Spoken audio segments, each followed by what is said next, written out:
అందరికీ నమస్కారం. రచయితలందరూ దర్శకులు కాలేరు. ఒకవేళ అయినా కూడా ఉపకారం, ఉప్పు కారం, మమకారం, చమత్కారం, అవసరమైతే కాసంత వెటకారం ఇవన్నీ పెట్టి సినిమాలు తీయడం అంత సులభం కాదు. వీటిని సందర్భోచితంగా వాడుకుంటూ సినిమాలు, కథలు చెప్తూ ప్రేక్షకుల మనసులపై అధికారాన్ని సంపాదించుకున్నారు మనందరికీ సుపరిచిత దర్శకులు, రచయిత, సంగీతజ్ఞులు, మాటల రచయిత, అన్నిటికంటే ఎక్కువగా గోదావరి గలగలల్ని, అలాగే స్త్రీలోని ఒక సున్నితత్వాన్ని అంత ఇష్టపడిన మన వంశీ గారు. వంశీ గారితో ఇవాళ మాట్లాడుతూ చాలా విషయాలు తెలుసుకోబోతున్నాం. ఆయన ఇంటికి వస్తే చాలు తెలుగుదనం ఇలా ఉట్టిపడుతుందన్నమాట. వంశీ గారిని పలకరించే ప్రయత్నం ఇవాళ. వంశీ గారు నమస్కారం అండి. నమస్కారం సార్, మీ పుస్తకాల్ని ఒళ్ళో పెట్టుకుని స్ఫూర్తిగా ఇలా మొదలు పెడుతున్నాం. సంచిలో పెట్టుకోకండి, వెళ్ళేటోటి అంతేనా? ఒక్కో కాపీ ఉందా? స్పెసిమల్ లేవా? సో ఇవి ఏనాటివో చాలా 75 అండి. అవును, 76 డేట్లు ఉంటుంది. అప్పటి ప్రింటు, అప్పటి తీరుతెన్నులు. అమ్మో, పుస్తకంలో పేజీ బయటకు వస్తేనే ఎక్కడ ఇది నలిగిపోతుందా అని ఆందోళనగా ఉంది. సార్, 14 ఏళ్లకి ఇంత పుస్తకం రాయాలనే ఆలోచన మీకు ఎలా వచ్చి ఉంటుందో? తెలీదండి. అంటే ఎక్కువ చదివి తక్కువ రాయాలనేది పెద్దవాళ్ళు చెప్పింది. అలాగా మా ఊరి లైబ్రరీలో నేను బాగానే చదివాను. అలా చదువుతున్నప్పుడు రాయాలనిపించింది. ఆ రోజుల్లో ఎలా ఉండేది సార్ పుస్తకం రాయాలంటే? ఇప్పుడు రాయాలంటే పబ్లిషరు వాళ్ళకి నచ్చాలి, ఇలా రకరకాల వ్యవహారాలు ఉంటాయి. ఆ రోజుల్లో మీరు ఏంటి, చేత్తో రాసేసుకున్నారా? కలంతో రాసేసుకుని వెళ్ళి చెప్పారా నేను రాశాను ప్రచురించండి అని? నేను రాయడానికి వెనకాల ఒక కథ ఉందండి. అది ఆ కథని నేను ఆల్రెడీ రాశాను. మళ్ళీ ఇప్పుడు చెప్తా. తప్పకుండా చెప్పండి. ఏంటంటే ఒక కథ రాశానండి. దాని పేరు నల్ల సుశీల. ఆ కథ ఆంధ్రజ్యోతిలో ఆనంద దీపావళి కథల పోటీకి పంపించాను, ఆంధ్రజ్యోతికి. ఆ రోజుల్లో ఈ పోటీలంటే వేలు లక్షలు వెళ్ళి అనుకుంటాను. దాంట్లో నాకు సెకండ్ ప్రైజ్, థర్డ్ ప్రైజ్ వచ్చిందండి నా మొట్టమొదటి కథకి. వచ్చేసరికి నా ఆనందం అంత మామూలుగా లేదండి. 250 రూపాయలు చెక్ వచ్చిందండి ఆ రోజుల్లో. పెద్ద అమౌంట్, చాలా పెద్ద అమౌంట్. అయితే మాకు దగ్గరలో అనపర్తి అని ఒక ఊరు ఉంది. అక్కడ స్మగుళ్ళు కూడా అమ్ముతారు ఆ ఊర్లో. దాని ఫేమస్ అనపర్తి. అప్పుడు అక్కడికి వెళ్ళి హెన్రీ శాండిస్ వాచ్ కొనుక్కుందాం అనుకున్నానండి. 125 రూపాయలు. ఇలా అనుకుని ఆనందంతో ఎగిరి గంతులు చేస్తున్నాను. నా లోపల ఒక సీరియస్ పర్సన్ ఉన్నాడు, కానీ బయటికి గలగలా ఏదో మాట్లాడుతుంటాను. అలాగా కొంతమంది అపార్థం కూడా చేసుకుంటారు నా లోపల మనిషిని, తెలియని వాళ్ళు. ఇలాగా నేను సంబరంగా ఎక్కడ పడితే అక్కడ మాట్లాడుతుంటే ఎవరో కొంతమంది ప్రైజ్ ఇచ్చేదంటే మాటలు కాదు, ఏంటి కదా అని అడిగారండి. గలగలమంటే చెప్పేశాను. ఎక్కడ పడితే అడిగిన ప్రతి వాడికి చెప్పేశానండి.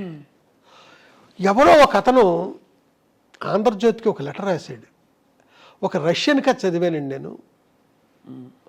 ఆ కథ ఇది అని క్లుప్తంగా కథ గురించి చెప్తూ, ఇది నా కథ గురించి, మీరు బాగుంది థీము అంటే అనువాదం చేసి పంపిస్తాము, మీకు మీ నుంచి రిప్లై ఎక్స్పెక్ట్ చేస్తున్నాము. అప్పుడు ఆంధ్రజ్యోతికి పురాణం సుబ్రహ్మణ్య శర్మ గారు ఎడిటరు, ఇంద్రగంటి శ్రీకాంత్ శర్మ గారు ఆయనకి అసిస్టెంట్. అంటే ఇంద్రగంటి శ్రీకాంత్ శర్మ అంటే మన కృష్ణ ఉన్నాడు కదా, అవును, మోహన కృష్ణ ఇంద్రగంటి, అలాగే కిరణమయ్యి వాళ్ళ ఫాదర్, నాకు గురువు తర్వాత కాలంలో. వాళ్ళు చదివి ఇదేంటి మనం ప్రైజ్ ఇచ్చిన కదా ఇదే కదా అని నాకు అది ఆపేశారండి. ప్రైజ్ ఆపేసి నా చెక్కు వెంటనే వెనక పంపమని లెటర్ వచ్చిందండి, మీకు ఇవ్వట్లేదు అని. ఆ తర్వాత నేను అక్కడికి వెళ్ళి నెత్తి నోరు బాదుకుంటే, ఇంత స్టాండర్డ్ ఉన్న కథ ఇంత చిన్న కుర్రోడు రాయడం ఏంటి, నో వీడిని కాపీ కొట్టాడు అని డౌట్ వచ్చింది వాళ్ళకి. ఆ తర్వాత కాలంలో పురాణం సుబ్రహ్మణ్య శర్మ గారు నన్ను పిలిచి, నువ్వే నిజంగా కాపీగానే కొట్టకపోతే నువ్వు ఏమి రాయి, నీ ఫ్యూచర్లో వేస్తానే ఉంటాను ఆంధ్రజ్యోతిలో, కానీ ఇప్పుడు టైం అయిపోతుంది. తర్వాత వారమే దీపావళి ఇష్యూ బయటకు వచ్చేది. దీపావళి కథల పోటీకి గదని పంపించింది అని వేరే పాలకొండేటి సత్యనారాయణ గారికి ఏరుదాటిని కెరటం అనే కథకి ప్రైజ్ ఇచ్చేసారు, అది పక్కన పారేసి. తర్వాత వాడికి లెటర్ రాశారండి. ఎవరైతే ఆంధ్రజ్యోతికి రష్యన్ కథ అనువాదం చేస్తున్నానో అని అన్నాడో అతనికి లెటర్ రాశారు. అతని నుంచి ఏ రిప్లై లేదండి. అయితే వాళ్ళు ఈ రకంగా చీట్ చేశారు అని అర్థం చేసుకున్న శర్మ గారు నా కథను పబ్లిష్ చేశారు. ఆ తర్వాత వెంటనే నవలా ప్రియదర్శిని అని ఒక స్కీమ్ పెట్టారండి. ప్రతి నవల 12 వారాలే, అంతకుముందుకి చిన్న చిన్న నవళ్ళు. ఆ స్కీమ్లో నేను ఏమీ డల్ అవ్వకుండా నవల రాసేసానండి. ఒక ఆవిడ అద్భుతంగా ఉంటుంది హ్యాండ్ రైటింగ్, ఆవిడ పేరు భానుమతి. ఆవిడ కాపీ రాశారు. రాసేందుకు ఆవిడకి 116 ఇచ్చాను. ఆ రోజుల్లో పెద్ద అమౌంట్. 116 ఇచ్చాను ఆవిడకి. ఆవిడని భానుమతి పిన్ అనేవాడిని. ఆవిడ కాపీ రాశారు. ఆంధ్రజ్యోతి పంపిస్తే సెలెక్ట్ అయింది. అదే మీ చేతిలో ఉంది, మంచు పల్లకి. ఎంత అద్భుతం సార్. అయితే తర్వాత నా సినిమా పేరు కూడా ఇదే పేరు, బట్ సినిమా కథ వేరే, ఈ కథ వేరే. అయితే సినిమాకి ఆ టైటిల్ పెట్టడానికి డైలారేటర్ కారణం అండి. ఆయన ఈ పేరు పెడదామని అంటే సరే అన్నాను నేను. సో అప్పటి నుంచి ఇప్పటి వరకు మరి ఎంతో సృజన ఉన్న ప్రయాణం మీది. ఇప్పుడు ప్రపంచం చూస్తే ఏమనిపిస్తుంది సార్ మీరు? అంటే వెనక్కి తిరిగి చూసుకున్న మీ ప్రయాణము, మీకు పరిచయమైన వ్యక్తులు, మీరు పెరిగిన వాతావరణం అన్నీ చూసి ఇప్పుడు చూస్తే జీవితం ఏమనిపిస్తుంది? ఏమనిపించడం కాదండి, నేనేంటంటే మనల్ని బట్టే, మన నుంచే మన జీవితం, మన ప్రవర్తన నుంచే. తిరువണ്ണామల ఎలా అనిపించింది 76లో, చలంగారం చూడాలనిపించింది నాకు. ఎందుకంటే ఆయన కంప్లీట్ సాహిత్యం చదివేశాను. అక్కడికి వెళితే నాకు అన్నీ అద్భుతంగానే ఉన్నాయండి. చలంగారితో పాటు ఆశ్రమం ప్రతిదీ. ఆ తర్వాత అప్పుడే రమణ భగవాన్ పరిచయం నాకు. ఆయన చదివి ఆయన చూడడం అంతే. అంటే మన ఇష్టాలకు తగ్గట్టు మనం వెళుతున్నాం కదా, అక్కడ నేను అద్భుతం చూస్తూ వస్తున్నానండి. ఇష్టం లేనిది నేను ఎప్పుడు ఎక్కడికి వెళ్ళా, చూడలే.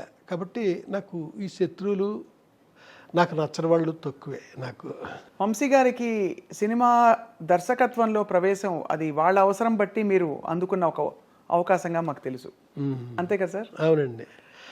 వాళ్ళకి డైరెక్టర్ అనేవాడు ఎవరో ఫిక్స్ అవటం లేదు. బాపు గారి దగ్గర నుంచి, జంజాల్ గారి దగ్గర నుంచి, వేజేడ సత్యనారాయణ, ఇయరింగ్ శర్మ, ఇలా చాలామంది అనుకున్న వాళ్ళకి ఎవ్వరూ డైరెక్టర్ ఫిక్స్ అవట్లా. ఖర్చు అవుతుంది, ఆఫీస్ మెయింటైన్ అవుతుంది, నెల గడుస్తుంది. డైలీ మన ఆఫీస్కి వస్తున్నాడు, ఏటో హంగేరియన్ ఫిలిమ్స్ అంటున్నాడు, పోలాండ్ ఫిలిమ్స్ అంటున్నాడు, ఏంటో మాట్లాడుతున్నాడు, టెక్నాలజీ గురించి మాట్లాడుతున్నాడు. చూస్తే శంకరాభరణం అలాంటి సినిమాలకు అసిస్టెంట్ డైరెక్టర్, సీతాకోచలక అలాంటి వాటికి ఈయన ఎందుకు పెట్టకూడదు అనేసి వేమూరి సత్యనారాయణ గారు కనిపించింది. ఆయన ఎగ్జిక్యూటివ్ ప్రొడ్యూసర్ ఆ సినిమాకి. అలా వాళ్ళకి అవసరమై నన్ను డైరెక్టర్ చేశారు. వంశీ గారి సినిమాల్లో అందం అంటే చూసే వాళ్ళ కళ్ళల్లో ఉంటుందని అంటారు, కానీ మీ సినిమాల్లో అమ్మాయి కళ్ళే అందం అని నమ్మిన వ్యక్తి మీరు. ఎందుకు సార్ కళ్ళతో మీకుండే అనుబంధం? తెలియదండి, అలాంటి కళ్ళని మొట్టమొదటి చూసానేమో. అలాంటి కళ్ళు నేను మొట్టమొదట మా ఊళ్ళో చూశానండి. ఒక మనిషి, హాస్పిటల్లో నర్సు, ఆ మనిషిని నేను రెగ్యులర్గా చూస్తూ ఉండేవాడిని. అంతే, చూడడమే. నాకంటే పెద్ద ఆవిడ. ఓసారి రోజు చూడడానికి వెళ్ళేవాడండి. అతిశైకిల్ వేసుకుని వెళ్ళేవాడిని ఆవిడ చూడడానికి, మా పక్కూరు. ఒకసారి నేను వెళ్ళబోతుంటే ఒక అతను, నువ్వు ఎక్కడికి వెళ్తున్నావు నాకు తెలుసు, వెళ్ళొద్దులే అన్నాడు. అన్నాను, అమ్మాయి చచ్చిపోయింది కదా అన్నాడు. ఆ తర్వాత డల్ అయిపోయింది. నేను మళ్ళీ అలాంటి అమ్మాయిని మద్రాసులో మళ్ళీ చూశానండి. ఆ అమ్మాయే మీ హీరోయినా? అంతే కదా, ఆ అమ్మాయే మీ హీరోయిన్. నేను పరిచయం చేసిన హీరోయిన్, అంటే నా సెకండ్ ఫిల్మ్లో హీరోయిన్. అసలు జాతీయ అవార్డు అందుకోవడం అంటే ఆ రోజుల్లో మీ స్పందన ఎలా ఉండింది సార్? అంటే ఎవరు ఊహించని ఒక పరిణామం. గొప్ప చిత్రంగా ఇప్పటికీ తెలుగు చిత్రాల జాబితాలో నిలిచిపోయిన చిత్రం. ప్రెసిడెంట్ ఆఫ్ ఇండియా ఆ జాతీయ అవార్డుల ఫంక్షన్కి వాళ్ళ పిఎస్ ఎవరో 2 hours టైం ఎంత ఇస్తారండి మనకి. ఈ లోపల ఈ అవార్డు విన్నర్స్ అందరూ ఆ అవార్డు తీసుకోవడం అంతా జరగాలండి. దానికి ఏం చేస్తారంటే అందరికీ తెలుసున్నదే, రిహార్సల్ చేస్తారండి ముందు. అవును అవును, ఇది కూడా అవును, గతంలో చెప్పారు మీరు. అవును, అలా చేసినప్పుడు ప్రతిదీ కౌంటేనండి. ఇన్ని అడుగులు నడుచుకుంటూ వెళ్ళి ఆ అవార్డు తీసుకుని ప్రెసిడెంట్ ఆఫ్ ఇండియా దగ్గర షేక్ హ్యాండ్ తీసుకుని జనం కేసి ఇటు తిరిగి నవ్వుతూ అప్పుడే ఫోటో తీస్తాడు స్టిల్ ఫోటోగ్రాఫర్, నడుచుకుంటూ కిందకి దిగిపోవడం. టైం ఉంటుందండి, అదంతా కౌంట్ చేస్తారంతా. ఆ టైంలో president of India shake hand ఇస్తారు కదండి, ఎక్కువసేపు పెట్టి చెయ్యి నాకు నన్ను పట్టుకొని, అది నేను మర్చిపోవాలని గొప్ప ఫీల్ నాకండి. గట్టిగా నొక్కుతూ ఎక్కువసేపు ఆ షేక్ హ్యాండ్ ఇవ్వడం అనేది జరిగింది. అది అవార్డు పుచ్చుకున్న దానికంటే గొప్పగా నేను అక్కడ ఫీల్ అయ్యానండి. నేను అది నేను ఇదివరకు చెప్పినదే, ఇది మళ్ళీ మళ్ళీ చెప్పబుద్దేసేది ఇది. అవునవును, నిజమే. ఎందుకంటే సార్, ఆ రోజుల్లో జాతీయ అవార్డు మీ సమకాలీకులు చాలామంది ఇంకా ఎంతో అనుభవం ఉన్న వ్యక్తులు ఉండగా మీ చిత్రానికి రావడం అంటే విశేషం కదా సార్, చాలా విశేషం. ఆ ఫిల్మ్కి 4 అవార్డులు వచ్చినాయండి. Best editor, best female singer Janaki గారికి, వెన్నెల్లో గోదానందం పాట, best regional film, best production, అలాగా 4 అవార్డులు వచ్చినాయి. సార్, ఈ చిత్రంలో మీ హీరోయిన్ అంటే పాత్ర గురించి మాట్లాడుతున్నాను. సరే, ఆ పాత్రని ఎంతో ధైర్యంగా, ధైర్యవంతురాలిగా మీరు ప్రవేశపెట్టి, ఆ ధైర్యవంతురాలు అన్ని ఎదురీది పరిస్థితులకి, సవాళ్ళను ఎదుర్కొని నిలబడ్డ గట్టి మనిషి, ఎంత సున్నితత్వం ఉన్నా. కానీ చివరిలో ఆవిడ ఆత్మహత్య యత్నానికి దానికి కారణం ఏంటి సార్? దాన్ని ఎలా జస్టిఫై చేసుకున్నారు మీకు? అలా కాదండి, అది మహల్లో కోకిల అని నేను రాసిన నవల. అవును, ఆ నవల్లో ఆ ముగింపు అది వేరే అండి. ఇది సినిమాకి వచ్చేసరికి ప్రొడ్యూసర్ గారు ఇలాగే ట్రావెల్ అయితేనే సినిమా బాగుంటుంది, సినిమా ఇది, నవల నీ ఇష్టానికి నువ్వు ఎలా రాసుకున్నా నాకు అనవసరం, నవల్లో ఇద్దరు చనిపోతారండి, అలాగా నేను చేశాను, సినిమాకి అలా వద్దు అన్నారు ఆయన. దాంతో నేను వేరే విధంగా ట్రావెల్ కావాల్సి వచ్చింది. మీ స్త్రీ పాత్రలకి స్ఫూర్తి ఏమిటి సార్? అందమా, ధైర్యమా, అన్నీ కలగలిసి ఉండడమా, బహుముఖ్యంగా ఉండడమా, ఏమిటి సార్ మీకు స్ఫూర్తి? స్ఫూర్తి పెట్టానండి,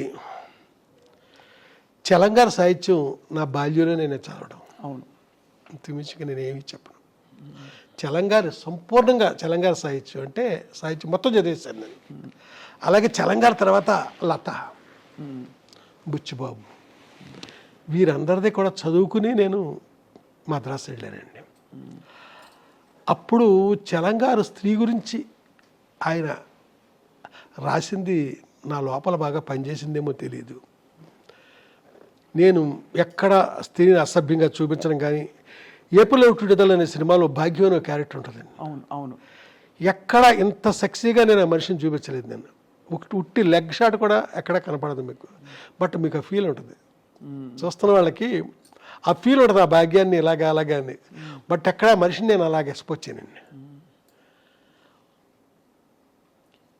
అంతే. అలాగే నేను రాసిన కథల్లో కూడా మీరు ఎక్కడా కూడా ఒక్క శృంగారం కథ రాసినా కూడా స్త్రీని నేను అసభ్యంగా చూపించానండి.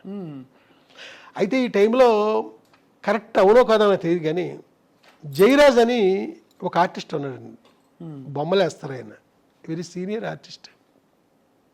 స్త్రీని గీయడంలో ఆయన మాస్టర్. అయితే ఎలాంటి అమ్మాయిని బొమ్మ గీసాడంటే ఏదో ఒక మూల ఆ సెక్స్ ఉట్టిపడద్దండి, అది అసభ్యంగా ఉండదు, అంత చక్కగా గీస్తాడండి ఆయన, అద్భుతం. ఎక్కడ జయరాజ్ బొమ్మ చూసినా మనం వెతుక్కుంటే కనపడద్దండి అది. ఇక్కడ నా దగ్గరికి వచ్చేసరికి ఎలాంటి స్త్రీ క్యారెక్టర్ అయినా ఒక సభ్యత సంస్కారాలతో ఒక పద్ధతిలో ఆ స్త్రీని చూపించడం నాకు అలవాటు. వంశీ గారి హీరోయిన్ అంటే స్క్రీన్ అంతా కళ్ళే ముందు, అంటే తనను చూపించిన వరకు సరే, కొంతమందిని పొరపాటుగా చూపించాను, కొంతమందిని అలా చూపించకూడదు, అది ఫర్దర్గా తప్పులు చేస్తుంటాం కదా, ఆ తప్పులకు ముందు చేయకూడదేమో. ఏ పాత్రలు మీకు అలా అనిపించాయి సార్? మీ పాత్రల్లో అంటే కొందరిని ఎలా చూపించకూడదు. ఇప్పుడు చెట్టు కింద ప్లేటర్లో కిన్నెర్ అనే అమ్మాయి ఉందండి, నేనే పరిచయం చేశాను. వాళ్ళని ఇలా చూపించకూడదు. అలాగా మళ్ళీ కనకమహాలక్ష్మి రికార్డ్ డ్యాన్స్ టూప్ అనే సినిమా ఉంది, ఆ హీరోయిన్ చూపించచ్చు, బాగుంటుంది ఆ అమ్మాయి. అమ్మాయిని చాలా విచిత్రంగా నేను ఎలా అంటే అమ్మాయి లైఫ్లో హీరోయిన్గా ఒకే సినిమా చేసినట్టుందండి. ఏదో తమిళ సినిమాలో చెల్లెలి వేషం వేసిందండి. అది ఏవిఎం వాళ్ళ థియేటర్ ఉంది, ఏవిఎం స్టూడియో వాళ్ళ థియేటరు, అది ఏవిఎం రాజేశ్వరరావు ఏమో గుర్తులేదు. అక్కడ చూశానండి, విశ్వ గారి సినిమా నాకు గుర్తు. చెల్లెలు వేషం వేసింది ఒక అమ్మాయి. ఈ అమ్మాయి బాగుందే, హీరోయిన్ చేసేద్దాం అనుకుని హీరోయిన్ చేస్తాను.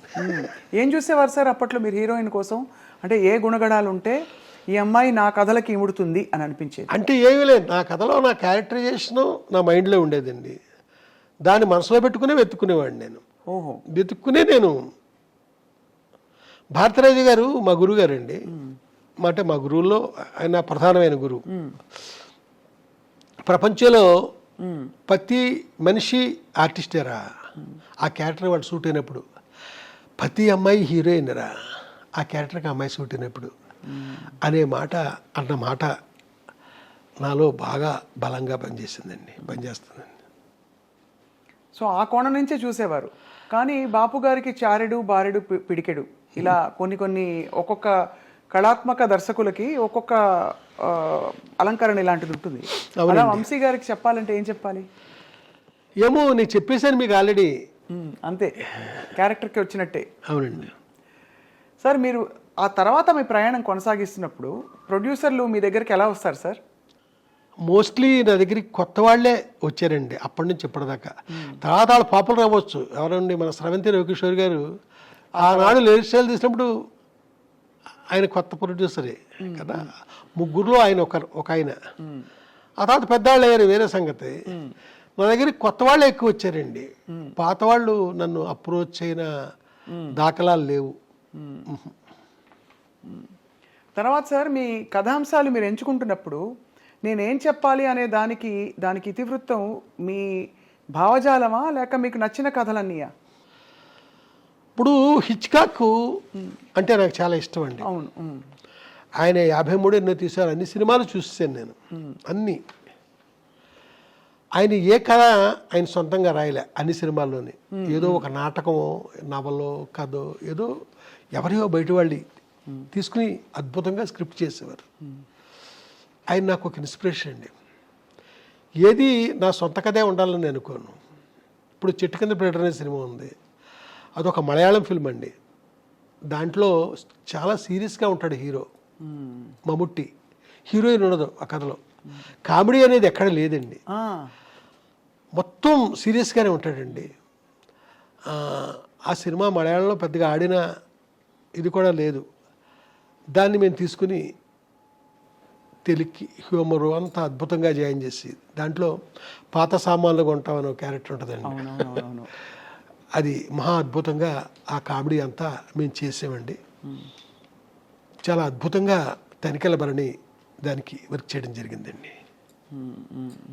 అయితే ఇది అప్రస్తుతమేమో ఇప్పుడు నేను మాట్లాడేది. ఆ చిటికల పీరియడ్ సినిమా ఆర్ఆర్ జరుగుతున్నప్పుడు ఇళయరాజా గారు నా కేసు చూసి ఇది కూడా హిట్ అయ్యే సినిమాలాగా ఉందరా అన్నారు. ఎలా అన్నారో మరి. ఆ సినిమాలో ఆ డ్రామా కానీ ఏం కానీ, ఆ ఊర్వశి శరత్ బాబు వాళ్ళ క్యారెక్టర్స్ అదంతా ఆ సినిమా అనుకున్నంతగా ఆడింది. అద్భుతమైన పాటలండి. అంటే నా ప్రతి సినిమాలో పాటలు బాగుంటాయి, అది వేరే సంగతి. దాంట్లో కూడా చాలా బాగుంటాయండి పాటలు, మంచి మంచి పాటలు ఉన్నాయి. ఆ సినిమా ఒక మోస్తరుగా ఆడడానికి కారణం హీరోయిన్ అండి. అవును, వర్కౌట్ అవ్వలేదు. హీరోయిన్ వర్కౌట్ అవ్వలేదు. మీవి ఒక మోస్తరుగా ఆడిన సినిమాలని చెప్పినా ప్రేక్షకుల వరకు అవి హిట్ సినిమాలే సార్. ఎందుకంటే ప్రతి సినిమాకి ఒక ముద్ర ఉంది, వంశీ గారి ముద్ర. అంటే మీరు ఇలా మాట్లాడుతూ ఉంటే నాకు ఒకటి గుర్తొస్తుందండి. ఒక మోస్తరుగాడిన ఒక సినిమాకి ఎంతమంది ఫ్యాన్స్ ఉన్నారో తెలియదు. ఆ సినిమా పేరు శ్రీ కనకమహాలక్ష్మి రికార్డ్ ఇండస్ట్రీ. చాలా మంది ఫ్యాన్స్ ఉన్నారు. ముందు మా అన్నయ్య మా ఇంట్లో మొదలు పెడితే ఆయన పదే ఆ సినిమా వేసుకుని చూస్తారు. అది ఆ సినిమాకి అమెరికాలో అది ఎంతమంది ఫ్యాన్స్. అవును, మీకు సంగతి తెలుసా? చెప్పండి సార్. 23 రోజుల్లో తీశాను ఆ సినిమాని, ఓన్లీ 23 days. ఎలా సార్? అంటే ఇప్పుడు కెమెరాలు అయ్యి ఇలా వచ్చేసాయి కదా, ఆన్లైన్. అప్పుడు లేవు కదా. ఆ రోజుల్లోనే 3 కెమెరాలు పెట్టి మొత్తం ఫుల్ సాంగ్ రిహార్సల్ చేయించేసి 3 కెమెరాలు పెట్టి సౌండ్ స్టార్ట్ చేసి ఎండేసరికి పాట అయిపోయింది. అబ్బో, అప్పుడు ఆ రోజుల్లో. ఇది ఎప్పుడు 86 ఇవన్నీ అప్పుడు చేసి. కానీ అంటే 23 రోజులు షూటింగ్ టైము, అంతకుముందు ప్రిపరేషన్, ఆర్టిస్టులకు చెప్పడాలు, ఇంత హడావుడి ఉండేదా? అక్కడికక్కడేనా? అక్కడికక్కడే అంతాను. ఆ కోట శ్రీనివాసరావు వాళ్ళంతా బిజీగా ఉన్న రాళ్లపల్లి వాళ్ళంతా మన దగ్గరికి రిహార్సల్ చేయడానికి లేకపోతే మన వినడానికి వస్తారా?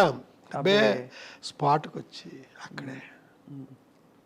మీరు చిత్రీకరించిన హీరోయిన్స్లో సార్ మోస్ట్ బ్యూటిఫుల్ ఎవరు? ఇది అడగలేక ఆపుకోలేక అడుగుతున్నా. అంటే ఒకే మనిషి అండి, ఇంకెవరూ లేరు. భానుప్రియ గారితో మీ ప్రయాణంలో ఆవిడకి మీరు నేర్పించిన నటన మెళుకువలు ఏంటి? అంటే ఎందుకంటే ఆవిడ ఒక ఫ్రెష్ ఫేస్, రంగు తక్కువ. ఇది కూడా గతంలో అక్కడక్కడ చెప్పారు, పూర్తిగా కాదు. కానీ రంగు తక్కువ. ఎలా కన్విన్స్ అయ్యారు మీరు అంతటి ఒక అందగత్తె అవుతుంది ఈవిడ అని? ఆ తర్వాత ఆవిడ ఒక ట్రెండ్ సెటర్, స్వర్ణకమలం కావచ్చు, తర్వాత ఇతర సినిమాల్లో కూడా. ఏమోండి, నాకు అనిపించిందండి ఆ మనిషి గురించి. నేను ఏదైతే ఫీల్ అయ్యానో ఆ ఫీల్ నిజమైంది అంతే. ఆ మనిషిని నేనే మళ్ళా నాతో పాటు కెమెరామెన్ కూడా కన్విన్స్ కాలేదు ఆ మనిషిని హీరోయిన్ అంటే. అవును, అది కూడా చెప్తే ఆ మధ్య అతనికి అక్కడ కోపం కూడా వచ్చింది. ఎవ్వరూ కాలేదండి. ఏమన్నారు? అతను అంటాడు, ఆ తెల్ల గులాబీలు అనే సినిమాకి ఇతనే కెమెరామెన్. ఆ అమ్మాయి బాగుంటుంది, ఆ అమ్మాయిని పెట్టి అంటాడు. అమ్మాయి పేరు కల్పన, ఇళవరసి అండి తమిళ్లో. లేదు, నాకు ఈ మనిషే బాగుంది. ఆ తర్వాత కొంతమంది మొన్న సినిమా ఒక మోస్తరుగా ఆడింది, ఇది ఏదో బంగారు లాంటి ఛాన్సు, శంకరాభరణం తీసిన కంపెనీ వాళ్ళు ఇచ్చారు నీకు ఛాన్సు, దీన్ని సద్వినియోగం చేసుకో. ఏంటి ఆ నల్లటి మేడుగుడ్లు దాన్ని పట్టుకుని విశాల నేత్రలు అంటావేంటి? ఇలా మాట్లాడారండి కొంతమంది. నాకు ఆ అమ్మాయే బాగుంది. అయితే ప్రొడ్యూసర్స్ వాళ్ళు బాగుందన్నానికి కారణం ఏంటంటే, 7 Stars కలర్ ల్యాబ్ అని ఉస్మాన్ రోడ్లో ఘంటసాల గారి ఇంటి దగ్గరలో ఉందండి. అక్కడ పెద్ద పెద్ద ప్రింట్లు వేయించేసానండి. ఈ అమ్మాయి ఫోటో సెషన్ పెట్టి స్టిల్స్ తీసాను కదా, ఆ పెద్ద ప్రింట్లు వేసాను, వేయించి ప్రొడ్యూసర్ గారి ఇంట్లో పెట్టానండి. ఓ రోజున విశ్వనాథ్ గారు ఏదో పనుండి వచ్చారు అక్కడికి. ఆయనకి ఏది నాయసారు భార్య జయలక్ష్మి గారు, డైరెక్టర్ గారికి చూపిద్దాం, వంశీ అమ్మాయి బాగుంది అంటున్నాడు కదా, ఆయన ఏమంటారు అంటే మొత్తం అంతా తిరిగేసి నాకేసి బాగున్నాయి అన్నారు ఆయన. ఒకసారి ఆ మాట ఆయన అనేసరికి వాళ్ళ ఇంట్లో వాళ్ళంతా థ్రిల్ ఆవిడ తలుపు వెనకాలండి మా నాగేశ్వర గారి భార్య, ఆ అమ్మాయికి కొంచెం మెల్లనుకుంటానండి అంతే. మెల్లైతే అదృష్టం కదా అని వెళ్ళిపోయాడు. ఓహో, అంతేనండి, అక్కడతో సెట్ అయిందండి. ఆ తర్వాత ఆ సినిమా తర్వాత బిజీ అయింది తను సితార్ తర్వాత. నేను అడిగాను, బిజీ అయ్యట కదా నువ్వు అని. ఏం బిజీ, మోడర్న్ డ్రెస్లో ఉన్న క్యారెక్టర్లు ఎవరు ఇవ్వట్లేదు అంది. అప్పుడు అన్వేషణలో తన్ని మోడర్న్ డ్రెస్సులతో చూపించారు. ఓహో, అద్భుతం. చూపించేసరికి అక్కడి నుంచి ఈ చిరంజీవి గారి సినిమాలు అయితే, కృష్ణ గారి సినిమాలు, శోభనబాబు గారి సినిమా, ఇలాగా గువ్వా గోరింకతో మొదలుకొని అసలు ఒక స్టెప్, అన్ని స్టెప్పులు, అన్ని డ్రెస్సులు. ఆ తర్వాత సినిమా ప్రేమించి పెళ్ళాడు. ఇలాగ మీలాగ శారీ కట్టుకుని చక్కగా పెద్ద బొట్టు అక్కడే మొదలైంది ఆ సినిమాతోనే, పెద్ద బొట్టు. అలాగా ఆ సినిమాలో చూపించారండి. ఆ తర్వాత క్లాసికల్ డ్యాన్సర్గా ఆలాపన, అదే ఆఖరి ఫిల్మ్ ఆవిడతో. ఎలా ఉండేది సార్ భానుప్రియ గారి డాన్స్? ఇప్పటికి కూడా స్వర్ణకమలంలో ఆవిడ గ్రేస్, ఆరితేరిన క్లాసికల్ డాన్సర్స్ అంటే పర్ఫార్మర్స్ ఎవరైతే ఉంటారో స్టేజ్ల మీద పెద్ద పెద్ద 1-2 గంటల ప్రదర్శనలు ఇచ్చే వాళ్ళకంటే కూడా భానుప్రియ గారి అభినయం, ఆవిడ నృత్యం అంటే అంత అందంగా ఉంటుందంటారు. ఒక డైరెక్టర్ కళ్ళతో మీరేం ఫీల్ అయ్యారు ఆవిడ నటన నేను ఫీల్ అవ్వడం కాదండి, ఒక్క హీరోయిన్తో మట్టుకి తన అంటే ఇక్కడ మీకు ఒకటి చెప్పాలి, భానుప్రియగా అది ఫోర్స్ అండి, వాళ్ళ చెల్లెలది గ్రేస్, విపరీతమైన ఫోర్స్తో చేస్తాడు తను. వాళ్ళ చెల్లెలు చాలా గ్రేస్తో చక్కగా చేస్తుంది, శాంతిప్రియ. అది అంటే అమ్మాయికి నేను నిశాంత అని పేరు పెట్టాను, వాళ్ళు మార్చుకున్నారు అనుకుంటా, తర్వాత శాంతిప్రియ అని పక్కన పెట్టండి, అది అప్రస్తుతం. అయితే ఒకే ఒక హీరోయిన్తో భానుప్రియ డ్యాన్స్ గురించి మాట్లాడాను. ఆ అమ్మాయి కూడా తలంచి అద్భుతంగా అదండి ఆ భానుప్రియ. ఆ అమ్మాయి ఎవరంటే శోభన, ఏప్రిల్ 1 విడుదలప్పుడు. అవును, శోభన గారు కూడా భలే డాన్స్. కాబట్టే శోభనతో మాట్లాడాను. శోభన అద్భుతంగా యాక్సెప్ట్ చేసిందండి ఆ రోజుల్లో. ఏంటి భానుప్రియ గారి నృత్యం గురించి? అవునండి. శాంతిప్రియ గారు గ్రేస్ అంటే ఏమిటి సార్, అర్థం ఏంటి? మీకు ఆ గ్రేస్ ఫోర్సును అయ్యో 2 షాట్లు చూపిస్తే మీకు ఎక్స్ప్లెయిన్ చేయగలను, మామూలుగా నోటితోనే చెప్పలేనండి. అంటే భానుప్రియ గారి ఆవిడ బాడీ లాంగ్వేజ్లోనే ఒక ఫోర్స్ ఉంటుంది. ఫోర్స్ ఉందండి. ఆ చెల్లెలు చాలా గ్రేస్గా గమాత్తుగా నవరంగులో ఆవిడలాగా అలాగా ఆ అమ్మాయి ఆడద్దండి. అందులో ఒక లాలిత్యం, ఇందులో ఒక రకమైన గగురుపాటు, రెండు. కానీ ఏదేమైనా సార్, భానుప్రియ గారు, వంశీ గారు భానుప్రియ గారిపై చిత్రీకరించిన పాత్రలు, యాంగిల్స్ కావచ్చు, ఫ్రేమ్స్ కావచ్చు, అది ఒక నిజంగా ఒక పెయింటింగ్లా ఉంటుంది సార్. ఆ తర్వాత తను ఇంకొక సినిమా నెక్స్ట్ చేయడం జరగలేదు. ఆ సినిమా పేరు గాలికొండపురం రైల్వే గేట్. దాంట్లో లతా మంగేష్కర్ గారు 3 పాటలు పాడారండి. ఒక పాట నేను మా ఇళయరాజా గారు రాశాము, అంటే పల్లవి ఆయన రాశారు, చరణాలు నేను రాశాను. ఇంకొక పాట మహర్షి సినిమాలో కొత్తతన ఛాన్స్ ఇచ్చాను, అద్భుతమైన పాట, సుమం ప్రతి సుమం సుమం. అయ్యో చాలా బాగా, ఏం పాట సార్ అది మా ఫ్రెండ్తో రాయించాను, అదే ఫస్ట్ ఛాన్స్ అండి. అది ఆయనతో 2వ పాట రాయించాను. 3వది వేటూరు గారు ఎవరో రాశారంటున్నారు. 3 పాటలు పాడారు. ఈ సినిమా జరగకపోవడానికి కారణం సార్? జరగకపోవడానికి కారణం ఏంటంటే వెంకటేష్ గారు హీరో అనుకున్నామండి. రామానాయుడు గారు కథ విన్నారు, నేను చెప్పాల కథ, వేమూరి సత్యనారాయణ గారు చెప్పారు. విని ఇది హీరోయిన్ కనపడుతుంది ఆ కథ అంతాను, మా అబ్బాయిని ఒక కమర్షియల్ హీరోగా నేను ఇచ్చేద్దామని కొత్తగా తీసుకొచ్చాము, మా అబ్బాయి ఇలాంటి వాటిలో యాక్ట్ చేస్తే కాదు కదా. ఆ తర్వాత ఇది హిచ్కాక్ సినిమా లాంటి సినిమా కథ, ఇది డైరెక్టర్ పేరు వస్తుంది, లేదా హీరోయిన్ పేరు వస్తుంది, మా అబ్బాయిది ఏముంది దీంట్లో, ఏమైనా మంచి కథ పట్టరండి, ఇది వద్దు ఆయన అన్నంతో ఆ ప్రొడ్యూసర్లు. వెంకటేష్ హీరో అంటే అది వేరే విధంగా ఉంటుంది కదా, రామానాయుడు గారు వెనకాల నుండి మనకి బ్యాక్గ్రౌండ్లో ఆయన ఉండి చేసేది, ఆ విధంగా అది ఇదయింది. ఆ తర్వాత భానుప్రియ కాకుండా విజయశాంతిని కూడా అనుకున్నాం, తర్వాత ఇటు కాకుండా సినిమా ఆగిపోయింది. ఈ సినిమా ఆగిపోయింది. తర్వాత భానుప్రియ గారితో మీరు పనిచేయడం జరగలే కదా సార్? లేదండి, జరగల. అదొక గొప్ప. అంటే ఇప్పుడు నేను తొందరలో సినిమా చేయబోతున్నాను, దాంట్లో ఒక అమ్మవారి క్యారెక్టర్ ఉందండి.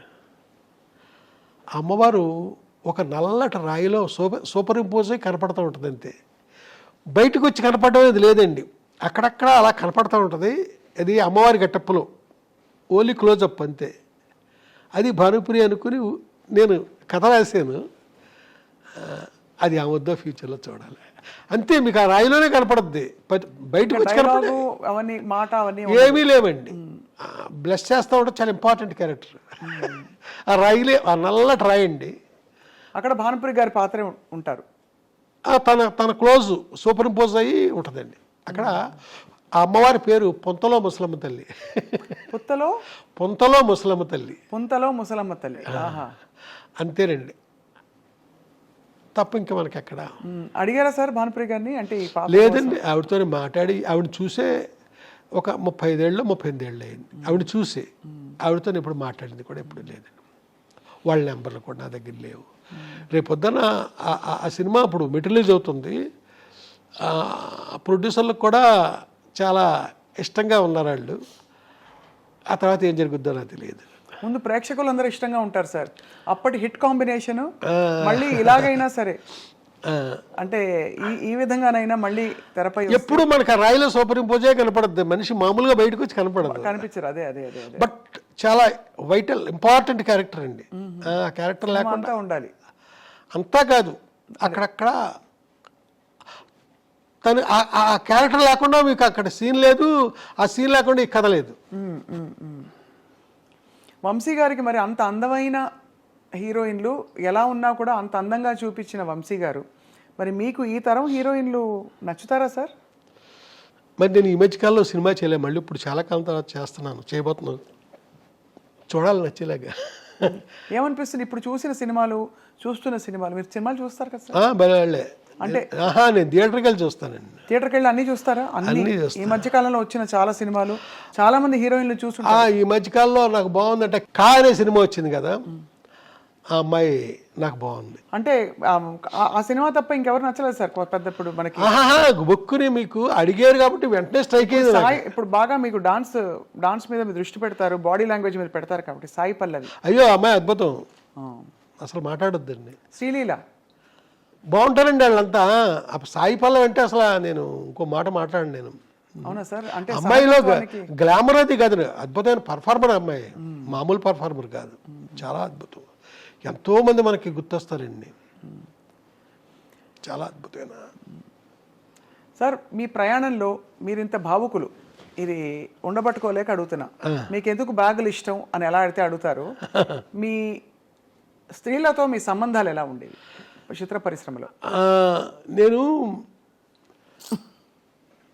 నాకేంటో తెలియదండి, నాదంతా మానసికమైన సంబంధం తప్ప ఫిజికల్గానే పెట్టుకోనండి. ఏంటో తెలియదు నాకు ఎవరితోని. నాకు ఓ హీరోయిన్ అని ఏదో చాలామంది చెప్పుకుంటారా, ఆ మనిషితో సైతం నాకు ఫిజికల్గా నాకు ఎవరితోని సంబంధాలు లేవు. కానీ మీకు ప్రేమ కలుగుతుందా? అదేంటోనండి, మనిషి మీద ఒకనొక ఇష్టం. ఇప్పుడు సినిమాలు ఉదాహరించడం చాలా పెద్ద ఇదిగా ఉంటుంది, బాగోదు. మానసికంగా నేను ఇష్టపడడం తప్ప ఇదేం చేయను. ఒకసారి ఒక ఇన్సిడెంట్ జరిగిందండి, బ్యాంకాక్ వెళ్ళామండి. కొందరు రైటర్స్తో పాటు బ్యాంకాక్ వెళ్ళాల్సి వచ్చింది ఒక అతను కలవడానికి, ఒక హీరోని. నాతో పాటు వచ్చిన ఒక యంగ్ రైటరు ఒక రూమ్ చూపించి, ఈ రూమ్లో పలానా డైరెక్టరు పేరు చెప్పనండి, 5 అమ్మాయిలతో ఒక రాత్రి గడిపాడండి.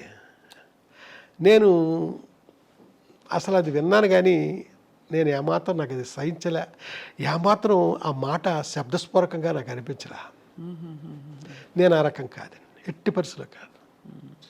అంటే ఇది అడగడానికి నేపథ్యం కూడా సార్, ఇది ఏదో మీ వ్యక్తిత్వం గురించి అడగడానికి అని కాదు సార్, తప్పట్టుకోకండి దయచేసి. మీరు ఎలా అడిగినా పర్లేదు, బట్ అంటే కానీ అంటే మీ ఇంత భావుకత ఉండే వంశీ గారికి సహజంగానే అంటే మీరు సృష్టించే పాత్రల మీదైనా మీకు ప్రేమ వచ్చేస్తుంది కదా? అవునండి. ఇప్పుడు సితార కావచ్చు, తర్వాత మీరు చెప్పిన అన్ని సినిమాల అందరు హీరోయిన్లు అంత అందంగా ఉన్నారు, ఒక్కొక్క సినిమాలో ఒక్కో తీరులో. సో అప్పుడు వేవ్ లెంగ్త్ అంటే కనెక్షన్ ఎవరితో కలిగి ఉంటుంది మీకు అని? అప్పట్లో మీరు అన్నట్టుగా ఒక హీరోయిన్తో ఎక్కువ మీ పేరుని జోడించారు, కానీ నేను ఇంకెవరితోనే నాకు అలాంటి లేదు. ఇప్పుడు వాణి విశ్వనాథ్ ఉంది, 2 సినిమాలు చేశాను నేను, అంతే, అంతవరకే. శోభన నాకు చాలా అద్భుతమైన వ్యక్తిత్వం, ఇది కలిగిన మనిషి, అంతే, అంతవరకే. ఇలాగ ఏ హీరోయిన్ తీసుకోండి అంతవరకే, అంత మించి. మానసికంగా కూడా ఇంకా నేను ఇంకొక మనిషి జోలికి నేను వెళ్ళలేదండి, వెళ్ళబుద్ధిలే. ఇక్కడ ఒక మనిషిని మర్చిపోతే ఎడుదేమో, అప్పటికి ఎప్పటికీ మర్చిపోకుండా ఉండడం, అలాగే మనసులో ఉండిపోయారు, అంతే అంతవరకే. మళ్ళా ఇంకొక అడుగు ముందుకి కూడా వేయనండి నేను. సార్ ఇలాంటి ప్రేమ వంశీ గారికి కలిగినా, ఎవరికి కలిగినా, నాకైనా ఆయనకైనా మనిషి లేకపోవడం బాధ ఉంటుంది కదా సార్. ఆ బాధను ఎలా సమాధానపరుచుకుంటారు? ఏమని చెప్పుకుంటారు మీకు మీరు? ఈ మనిషి నాకు ఇష్టం, ఈ మనిషి నాతో లేరు. ఏమండి ఇది ఒకటి చెప్తానండి, నిన్న ఒక ఫోటో చూశానండి. ఆ ఫోటో ఎవరిదంటే జమున్ గారిది. నేను డైలీ శుభోదయాలు పెడుతుంటారండి. అవును, ఫేస్బుక్లో కాదు, మామూలుగా పంపించేవాడిని మీలాంటి ఫ్రెండ్స్కి, మీకు కూడా పంపిస్తాను.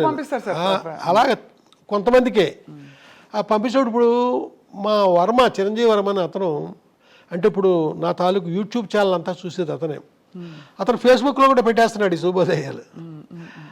అయితే నిన్న జమున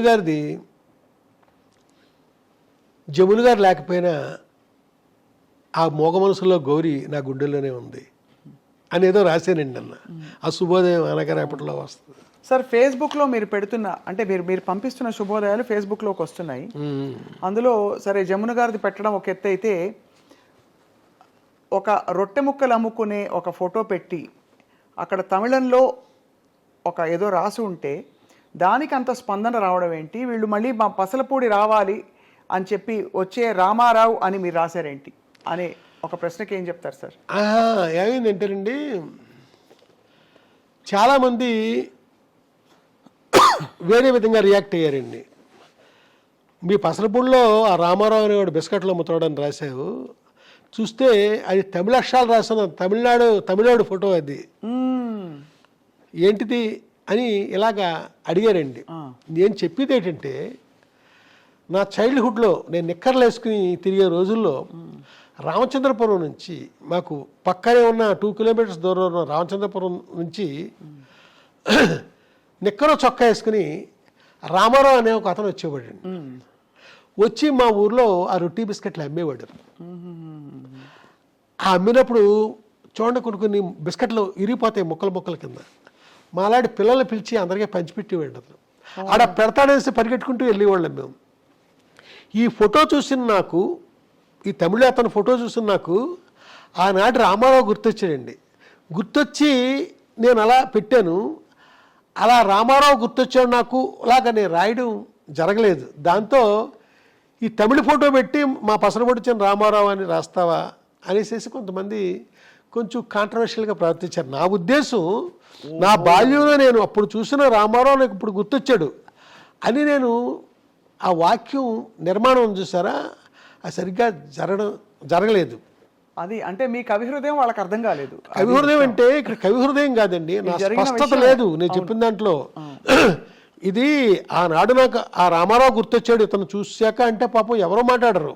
అవునవును. నేను రాసిన దాంట్లో ఆ స్పష్టత లేకపోవడం వల్ల జనం నన్ను అపార్థం చేసుకున్నారు. ఈ ఫేస్బుక్ సాధ్యమైనంతగా నేను కరెక్ట్గా అన్వయించేలాగే నేను చెప్తానండి. శుభోదయం ఏది పెట్టనియండి, నా జీవితానికి అది అన్వయించినప్పుడే నేను దాన్ని తీసుకుంటాను తప్ప పొరపాటుని లేదా పలానా స్వప్న లైఫ్లో ఇలాగా అది కూడా నేను చెప్తాను, పలానా రామారావు రాజుబాబు అలాగా అని చెప్తానండి. ఇక్కడ మట్టికి అలా జరిగింది. వివరణ ఇవ్వలేదు, తప్ప ఇంకేం కాదు. ఇప్పుడంటే ఇంత వయసులోనండి, చిన్నప్పుడు ఇదంతా జరిగింది. గొప్ప జ్ఞాపకాలంటే మీకు చాలా ఇష్టం కదా సార్? జ్ఞాపకాలంటే ఆకుపచ్చని జ్ఞాపకాలు, పొలమారిన జ్ఞాపకాలు, ఇలాగ జ్ఞాపకాలు మీద చాలా ఉన్నాయండి. ఇంకా రాయాల్సినవి కూడా ఉన్నాయి. మాట్లాడే జ్ఞాపకాలు ఇవన్నీ రాశాను కదా, ఇంకా రాయాల్సినవి ఉన్నాయి. పోట్లాడే జ్ఞాపకాలు, పరిగెట్టే జ్ఞాపకాలు, నడిపించే జ్ఞాపకాలు, ఇలాగా ఎన్నైనా రాయొచ్చండి. ఎప్పుడు వర్తమానం నాకు బాగోదు, అది జ్ఞాపకం అయినప్పుడే బాగుంటుంది. ఏంటో నాకు తెలియదండి. అది మీ కళాత్మకత సార్.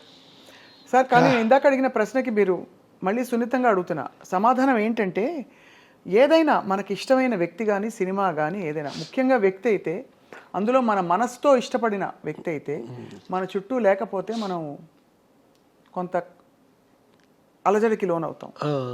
ఆ అలజడిని మీరు ఎలా సమాధాన పరుచుకున్నారు? ఇప్పుడు ఉండకపోవచ్చు కానీ ఎప్పటికే వాళ్ళే అని చెప్పారు కాబట్టి సున్నితంగా అడుగుతున్నాను. ఇది ఇప్పుడు ఏమీ లేదండి, ఒక ఒక ఒక ఎన్నో ఏళ్ల క్రితం మ్యాటర్ ఇది. ఇవాళ మామూలు కండిషన్లోనే మామూలుగానే ఉన్నా, కానీ ఎప్పుడు జ్ఞాపకం బాగుంటుంది కదా నాకు. మరి అదే ఆ జ్ఞాపకమే బాగుంటుంది. అలా అంతే ఇది బాగుంది. మళ్ళా గతం నిజం కావాలి అని కూడా నేను ఇప్పుడు కోరుకోను, ఎందుకంటే అవ్వదు కాబట్టి.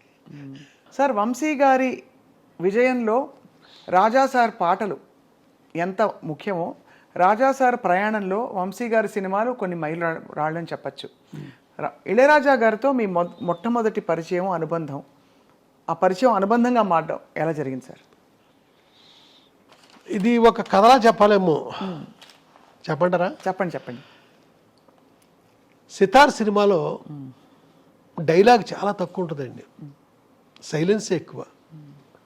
అది సైలెన్స్ ఉండడానికి కారణం ఏంటంటే అది మ్యూజిక్ కోసమని నేను అలా అలా అలా సీన్లు కన్సీవ్ చేశానండి సితారకి. రామనాయుడు గారి థియేటర్లో నేను మాట్లాడేది మద్రాసు గురించి, చెన్నై గురించి. రామనాయుడు గారి థియేటర్లో సితార డబుల్ పాజిటివ్ ప్రొజెక్షన్ వేసామండి ఆ నైట్. సినిమా చూశారండి. ఏడు నాగేశ్వర గారి ఫ్యామిలీ మొత్తం యూనిట్లో జనం మొత్తం అంతా దాదాపు 100-150 మంది చూశారండి. ఎక్కడా డైలాగ్ లేదు, కామెడీ లేదు, ప్రతి ఒక్కరికి కూడా విపరీతంగా బోరు కొట్టేసిందండి. నాగేశ్వరరావు గారు అయితే శంకరాభరణం లాంటి ఒక కావ్యం తీసిన నిర్మాతని పొరపాటుని కుర్రగాడికి సినిమా ఇచ్చి ఎంత తప్పు చేశాను నేను అని ఆయన అంత దారుణంగా ఫీల్ అవ్వడం జరిగింది. చాలా క్రైమ్ చేశాను నేను, ఎంత తప్పు అయింది అనేసి. అలాగా రాత్రి నాకు ఇంకా నిద్ర పట్టలేదండి. అప్పుడు స్మోక్ చేసేవాడు, తెక్కాల్చేసాను సిగరెట్లు. అప్పుడెప్పుడో, ఇప్పుడు ఏమీ లేదు, చాలా ఏళ్ళు అయింది, 25 ఏళ్ళు అయింది, 30 ఏళ్ళు అయింది మానేసి. చాలా డిప్రెషన్కి వెళ్ళిపోయానండి, ఏం చేయాలి అని. నెక్స్ట్ డే ఇళయరాజా గారు చూస్తున్నారు, ఆర్ఆర్ కోసం ముందు ఆయన చూస్తారు సినిమా. చూశాక ఇన్ఛార్జికి చెప్తారు, స్పెషల్గా ఇన్స్ట్రుమెంట్లు రావాలి అంటే 1 వేళ కాదు 3 వేళలు కావాలి ఇలాంటి. అప్పుడు చెప్తారు 2 ఫ్లూట్లు ఇలాగే చెప్తారండి. సరోద్దు చెప్పు, షహానాయ్ పిలువు, ఇలాగ చెప్తారండి ప్రొజెక్షన్ నుంచి బయటకు వచ్చాక. ఆ మధ్యాహ్నం మళ్ళీ డి రామానాయుడు గారి స్టూడియోలోనే, అదే థియేటర్లోనే చెన్నైలో ప్రొజెక్షన్ ఇళయరాజా గారు చూస్తున్నారండి. ఆయన చూస్తున్నాయండి, సైలెన్స్ అది మామూలుగా వెళ్తుంది. ఇంటర్వెల్ అయ్యాక డైరెక్టర్ ఎక్కడా అన్నాడు ఆయన. అనేసరికి ఏడు నాగేశ్వరరావు ఎక్కడెక్కడ ఉంటాడులేండి, ఏంటి ఇలా రాయ్యా, అక్కడికి ఉన్నాను మూల వచ్చి అతను పక్కన కూర్చోబెట్టుకున్నాడు నన్ను. మొత్తం సినిమా చూశాక ఎన్నాళ్ళకి నేను అద్భుతంగా పనిచేయడానికి ఒక సినిమా దొరికింది నాకు, చెప్తాను దీనిపైన రేపటి నుంచి అని కారికి వెళ్ళిపోయాడండి. ఒక్కసారి ఏదైనా బుర్ర పని చేయలేదు, నన్ను పిలిచి సైలెంట్లగే చెప్తాను అన్నాక ఆ నెక్స్ట్ డే నుంచి ఒక్కొక్క రీలు ఆయన అన్నాడు కదా, నేను 70mm ఆ పెద్ద స్క్రీన్ చూస్తూనే రికార్డింగ్ చేస్తాను ఈ సినిమాకి, చిన్న స్క్రీన్ మీద చేయను అంటే ఆ 70mm థియేటర్లో డేట్లు తీసుకుని అప్పుడు అక్కడ మొదలెట్టారండి. ఒక్కొక్క రోజుని ఒక్కొక్క రీలు ఈయన ఆర్ఆర్తో నిండుతుంటే సినిమా ఎక్కడికో పోతుంది. అలాగా ఒక రోజున అన్నాడు కదా ఇళయరాజా గారు, నన్ను పిలిచి ఈ సినిమా ఫైనల్ ప్రోడక్ట్ని నువ్వు నేను పక్కనే కూర్చొని చూద్దాంరా అన్నాడు. అంటే నన్ను ఎంత ఇష్టపడ్డాడో చూడండి. అలాగా ఆ సినిమాతో ఆయనకి దగ్గర అయ్యారండి. నెక్స్ట్ ఆ సితార్ తర్వాత పూర్తి కాంట్రాస్ట్ సినిమా ఇంకోటి చేశాను, అన్వేషణ. అబ్బా, అన్వేషణ సహజంగా ఇళయరాజా గారు ఆర్ఆర్ 4:7-9 అంటే మార్నింగ్ 7 గంటల నుంచి రాత్రి 9 గంటల దాకా 4:7-9 ఆర్ఆర్ అయిపోద్దండి. ఆయన 8:7-9 చేసిన టైటిల్స్ మిగిలిపోయినాయి. అవట్లా అంత ఆర్ఆర్ ఉందండి. ఆ సినిమా చూస్తూ చేస్తున్నాడు మ్యూజిక్. ఏనాడు పక్కనే ఉంటాను కదా, ఇలాగుంది అలాగుందని ఏమీ మాట్లాడలా, అద్భుతం జరిగిపోతుంది అక్కడ తెర మీద చూస్తూ. దాని తర్వాత సినిమా హిట్టు అది మొత్తం అంతా జరిగిపోయింది అద్భుతంగా. అసలు అయిపోయిన తర్వాత నెక్స్ట్ అద్భుతమైన పాట అండి. వాళ్ళ మధ్యాహ్నం గోపెమ్మ చేతిలో గోరు ముద్ద, రాధమ్మ చేతిలో వెన్న ముద్ద అని ప్రేమించుకున్నాడు. ఆ పాట నోట్స్ ఇచ్చేసాడు, 2-9 నోట్స్ ఇచ్చేసాడు. రేయ్ నాకు సైట్ వచ్చింది అంటున్నారు, చెత్వారం డాక్టర్ దగ్గరికి వెళ్తున్నాను రా అన్నాడు. ఇద్దరం కారులో వెళ్ళాం. అలాగే ఎన్ని చోట్లకో తీసుకెళ్ళేవాడు నన్ను. వెళ్తే రాయపేటలో ఒక ఇంటి ముందు సిమెంట్ సోఫాలు ఉన్నాయండి. ఇంటి ముందు సిమెంట్ సోఫాలు, అక్కడ కూర్చున్నాము. మమ్మల్ని చూసిన మనిషి లోపలికి వెళ్ళి ఒక ఆయనకి చెప్పాడు. ఆయన చొక్కా బటన్స్ పెట్టుకుంటూ బయటకు వచ్చాడండి. ఆయన ఎవరంటే సౌందరరాజన్ గారు, ఓహో, క్యారెక్టర్ ఆర్టిస్ట్. సౌండ్ వచ్చి ఈ కారులో కూర్చున్నాం. ఈ కుర్రోడు ఎవడు రాజా అన్నాడు నన్ను చూసి.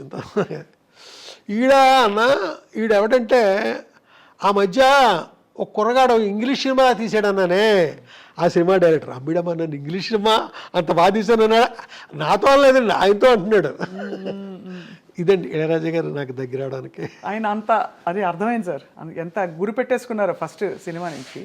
కానీ మీ సంగీత ప్రవేశం పరిచయం ఎలా జరిగింది? మీకు అంత పాట లేకపోతే ఆయన అంత పాట బయటికి అంటే మీ సినిమాల ద్వారా రావడం అనేది సాధ్యం కాదు. మీకే స్వతహాగా చిన్నప్పుడు సంగీతంతో నేర్చుకోవడం. నా సంగీతం పక్కన పెడితే మన రాజ్కోటిలో రాజుగారు ఉన్నారు కదండి, ఆయన ఇక్కడ నేను శ్రీ కాణిపాక వరసిద్ధి వినాయక సుప్రభాతం అని నా మ్యూజిక్లో ఒక 1 hour ప్రోగ్రామ్ చేశానండి. బాలుగారు పాడారు, నారా రామూర్తినాయుడు గారు దాని ప్రొడ్యూసరు. అయితే మొత్తం అంతా రికార్డ్ చేసామండి. దాని కథ పక్కన పెట్టండి, అది రిలీజ్ కాకపోవడానికి వేరే కారణం ఉంది. షిరిడి సత్యసాయిబాబా గారు వినాలి, ఆయన ఓకే అంటే అప్పుడు రిలీజ్ చేస్తానన్నారు రామూర్తినాయుడు గారు. ఇంతలో సత్యసాయిబాబా గారు చనిపోయారు. దాంతో అది అలా ఉండిపోయింది.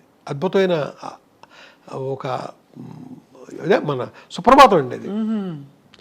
అయితే దానికి కండక్టర్ వచ్చి రాజుగారు పనిచేశారు. టీవీ రాజుగారు అబ్బాయి, రాజకోట్ల రాజుగారు. ఆయన అంటారు కదా, వంశీ గారు రాజా మీకు మట్టుకి మైనర్ స్కేల్లో చేస్తాడు, మీరు అడుగుతారా తను చేస్తాడా అంటాడు. నేను ఏం చెప్పనండి, నవ్వుతూ ఊరుకుంటాను.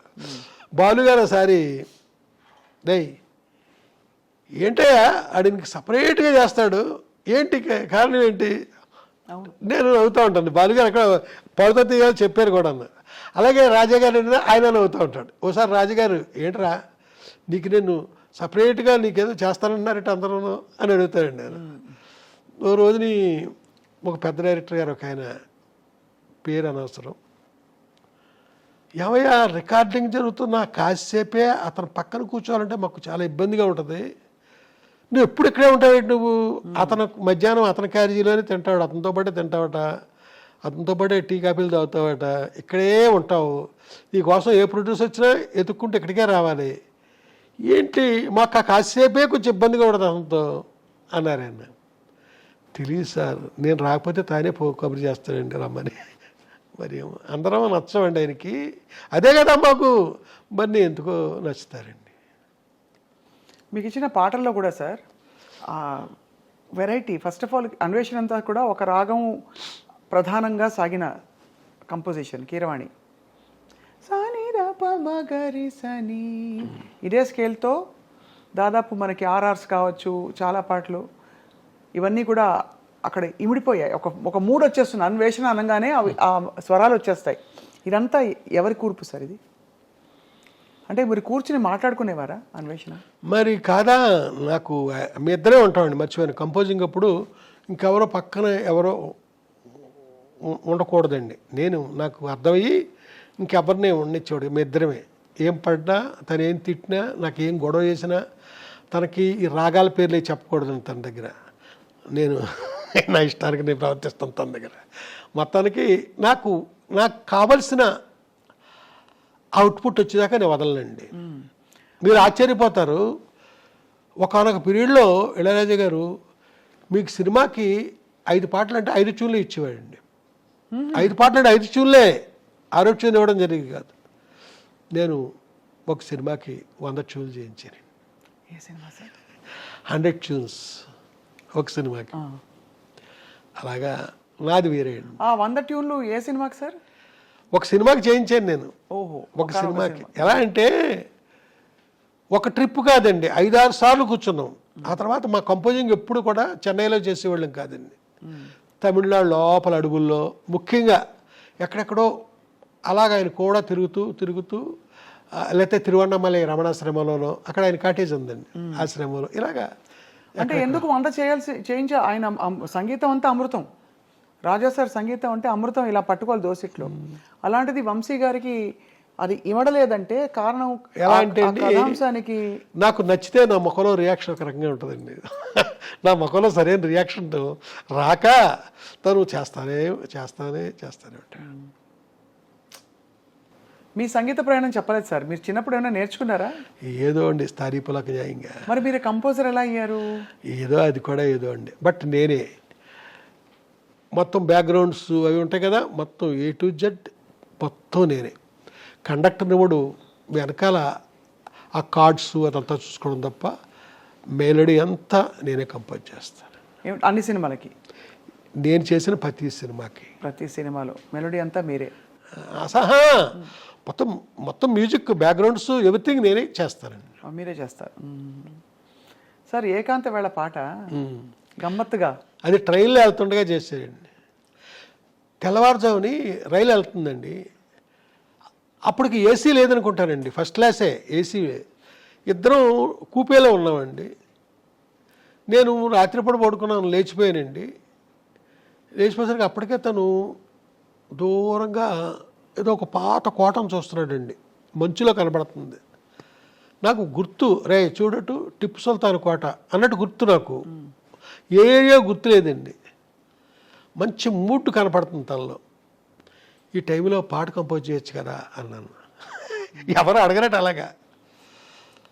హార్మోనియం పెట్టి తీ అన్నాడు. కిందే ఉంది అన్నాను. తీసి ఒళ్ళో పెట్టానండి. వెనక్కి జరిగాడు. ఏకాంత వేళ ఆ పాట కంపోజ్ కౌగిట్లో ఏకాంత సేవ ముచ్చట్లు అవన్నీ కూడా లిరిక్స్ ఎలా కావాలి ఈ పాటకి లిరిక్స్ అని ఆయన డిక్టేట్ చేస్తే అలా రాశారు సుందరమూర్తి గారు. అందులో నోట్స్ కూడా సార్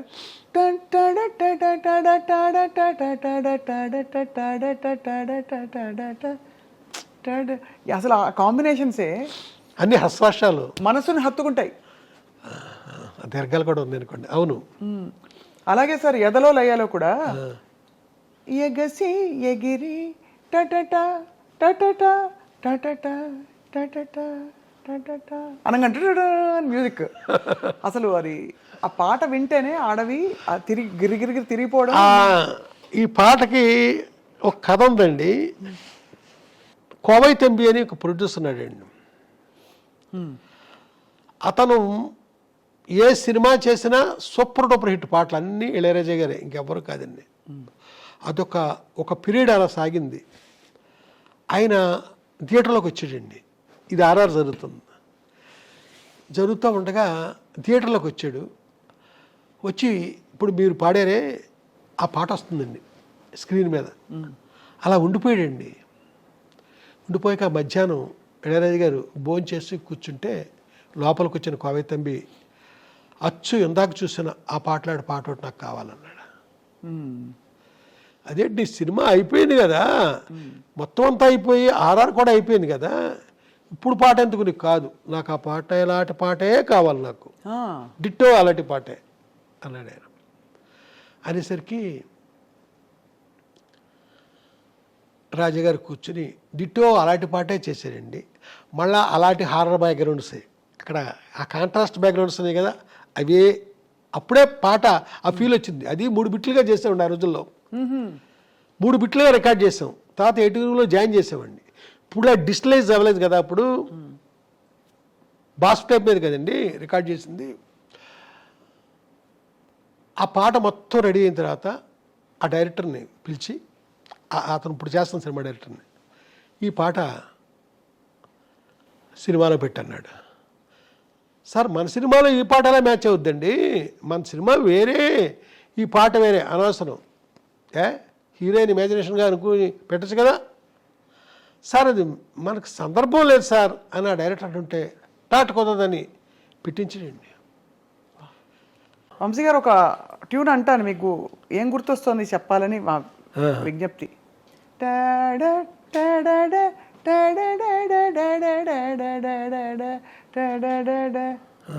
నా సినిమా RR అనుకుంటాను. RR ప్లస్ ఇదే రాగంతో కూడిన RR ఉంది, నథింగ్ బట్ విండ్. ఇవన్నీ రాజా సార్. నథింగ్ బట్ విండ్ అంటే గుర్తొచ్చింది, దానికి LP రికార్డ్ కవర్ నేనే చేశాను డిజైన్. నథింగ్ బట్ విండు, దానికంటే ముందు హౌ టు నేమ్ ఇట్, ఈ రెండు కూడా నేనే చేశాను. ఆ తర్వాత ఇంకొక ఎల్పి రికార్డు కోసం రికార్డ్ చేశారు, ఆ హార్మోనీ సరిగ్గా లేక క్యాన్సిల్ చేసాడు ఆయన. దాని పేరు మర్చిపోయాను, ఈ ఇంటర్వ్యూ అయ్యేలోపు నాకు గుర్తొస్తూ చెప్తాను. నేను ఫాలో మీ అనుకుంటాను దాని పేరు ఫాలో మీ.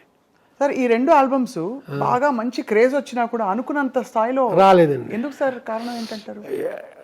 ఇప్పుడు వేరే కంట్రీస్కి అక్కడికి వెళ్ళేసరికి ఆ రేంజ్కి లేవు. అదండి.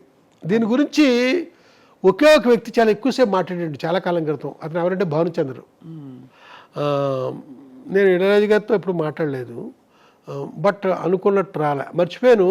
హౌ టు నేమ్ ఇట్ ఎలా అంటే, ఇళయరాజు గారు సితార్ ఆధార్ చేస్తున్నప్పుడు అతనికి హెర్నియా ఆపరేషన్ అయిందండి.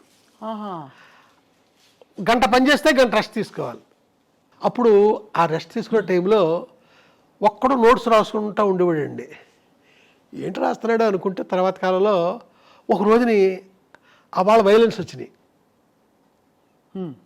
అంటే ప్రీ క్లైమాక్స్ ముందు వైలెన్స్ పిలిచాడు.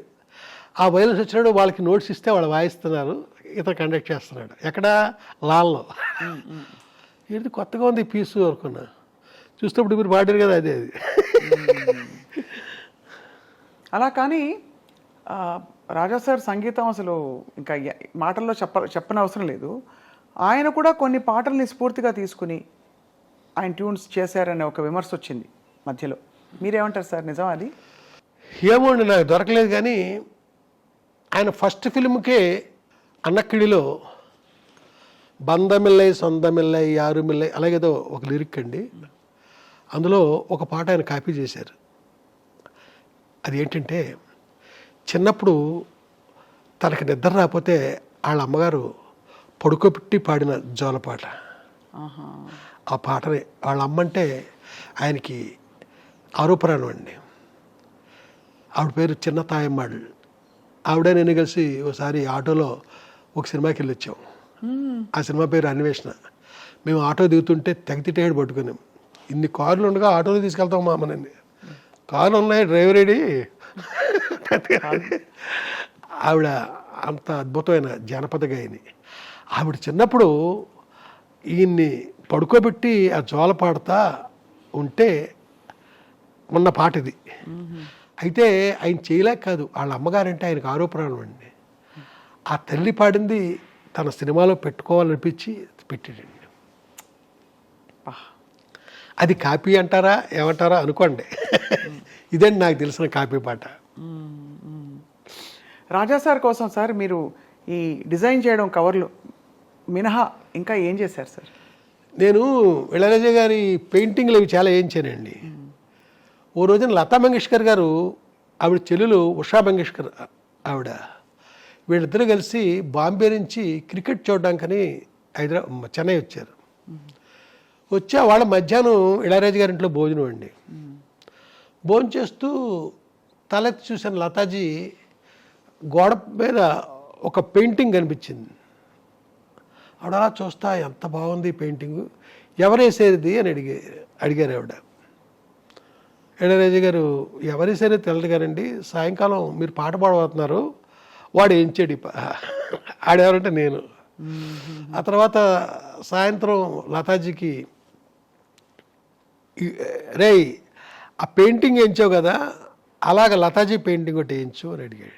చెప్పారు నాకు. వేయించానండి. వేయించాక ఆవిడ వెళ్ళిపోయారు. తర్వాత వేయించి పార్సిల్ చేసి పంపించాం. బాగా స్పాంజ్ అది పెట్టి అద్దం అది పగలకుండా ఫ్రేమ్ కట్టించేసాం. అక్కడి నుంచి లతాజీ ఒక పెద్ద లెటరు, అంటే అది ఇంగ్లీష్లో ఉంది, ఆవిడ సంతకం పెట్టారు. అయ్యేనే దాచుకోలేదు. అంత ఇంప్రెస్ అయ్యారు ఆవిడ. ఇలాగా నేను చాలా చేసేవాడిని. అది ఇప్పుడు కాదండి, ఎప్పుడు చిన్నప్పటి నుంచి ఇలాగా చేస్తాను అన్నాను నేను. సార్ ఇప్పుడు రాజా గారు సింగర్ల విషయంలో ఆయన చెప్పిన సింగరే పాడాలి అని ఆయనే డిసైడ్ చేస్తారు ఎవరికి ఏ పాట అబ్బుతుందని చెప్పి. కానీ వంశీ గారు చెప్తే మాత్రం అప్పుడప్పుడు ఆయన వినేవారు అని అంటారు. నిజమేనా సార్? అప్పుడప్పుడు కాదండి, నేను ఆల్మోస్ట్ అప్పుడు ఓ పాట ఉందండి.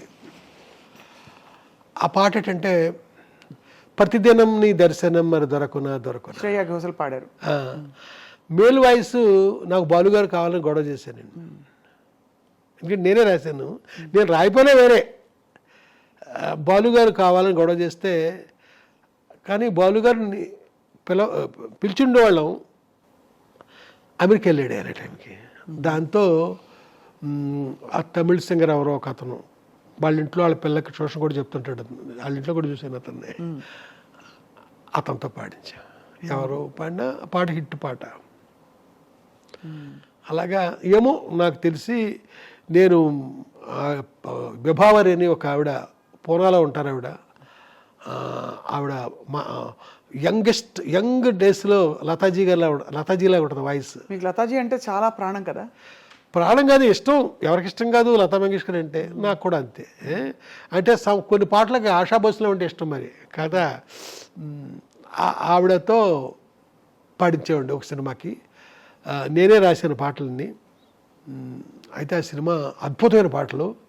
ఆ ప్రొడ్యూసర్ హార్ట్ అటాక్ వచ్చి చనిపోయాడండి. ఆ పాటలు అలా ఉండిపోయినాయి. నా దగ్గర క్యాసెట్లో కూడా ఉన్నట్టున్నాయి. అయ్యో, అవన్నీ విభావరి పాడిన పాటలు. అలా అయితే రాజా సార్తో మీ అనుబంధం కొనసాగుతూ చివరి మీ ఇద్దరు కలిసి పనిచేసిన చివరి ప్రాజెక్ట్ దాదాపు పాట ఇదేనా సార్? అనుమానాస్పదం కదా? కాదండి, రీసెంట్గా నేను కేవలం లిరిసిస్ట్గా ఒక పాట రాయడానికి నన్ను చెన్నై తీసుకెళ్ళారండి. డైరెక్టర్ నేను కాదు, వేరే ఎవరో ఒక అబ్బాయి. ఆయన మీరు రాయాలని ఎందుకు పట్టుపట్టుంటారు అంటే? వినండి, ఎందుకంటే గోదావరి పాట నేను అన్నాను, మీది ఎవరయ్యా అన్నాను, మాది పోలవరం అన్నాడు.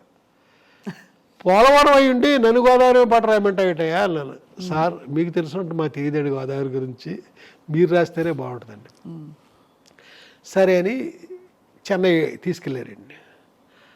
అక్కడికి వెళ్ళాక అన్నాడు, సార్ మీ సినిమాల్లో డ్యూయట్ మీరు చేయించి పెట్టాలి సార్ ఆయనతో అన్నాడు. ఏమైనా నువ్వు డైరెక్టర్ అయ్యిండి నేను చేయించడం ఏంటి అంటే, కాదని మీరు చేయించండి. సరే అయితే నువ్వు రావద్దు అక్కడికి, నేను కూర్చుంటాను. రాజా గారితో నా టేస్ట్కి తగ్గట్టు డ్యూయట్ చేశానండి. చేస్తే రాజా గారు ఈ పాట నువ్వు రాయిరా, ఆ 2 పాటలు నేను రాశానండి. మీకు వినిపిస్తాను, ఇప్పుడే వినిపిస్తాను, బాగుంటాయి. ఇప్పుడు అప్పుడు కలుసుకున్నప్పుడు ఒకేలా ఉంటుందా మీ అనుబంధం? అనుబంధం అంటే ఎప్పుడులాగా ఉంటాడు నాతో, ఏం తేడా ఉండదండి. ఇప్పుడులాగే నాతో. మీకు బాగా నచ్చిన పాట ఆయన పాటల్లో? మీ పాటలు అయిండొచ్చు, వేరే పాట అయిండొచ్చు, ఏదైనా అయిండొచ్చు. నాకు నచ్చింది పుదియ వార్పుగళ్ళు అనే సినిమాలో ధర్మవతి అనుకుంటాను రాగం. తందన నందన తాళం వరం పొదు రాగం వరం పళే భావం వరం మది చందన మల్లిగే వాసన వరం. తెలుగులో కూడా ఉందండి ఇది. అది కొత్త జీవితాలు ఏదో సినిమా. ఈ హాసిని యాక్ట్ చేసింది. ఒక్కసారి మీ గొంతులో వినాను. నా గొంతులో కాదు, మీరే పాడండి కావాలంటే. నేను పాడాను, నేను సినిమాలో 2 సినిమాలో పాటలు పాడాను, దాని గురించి కాదండి. అది మీకు వినిపిస్తాను. ఆ పాట నాకు ఇష్టం.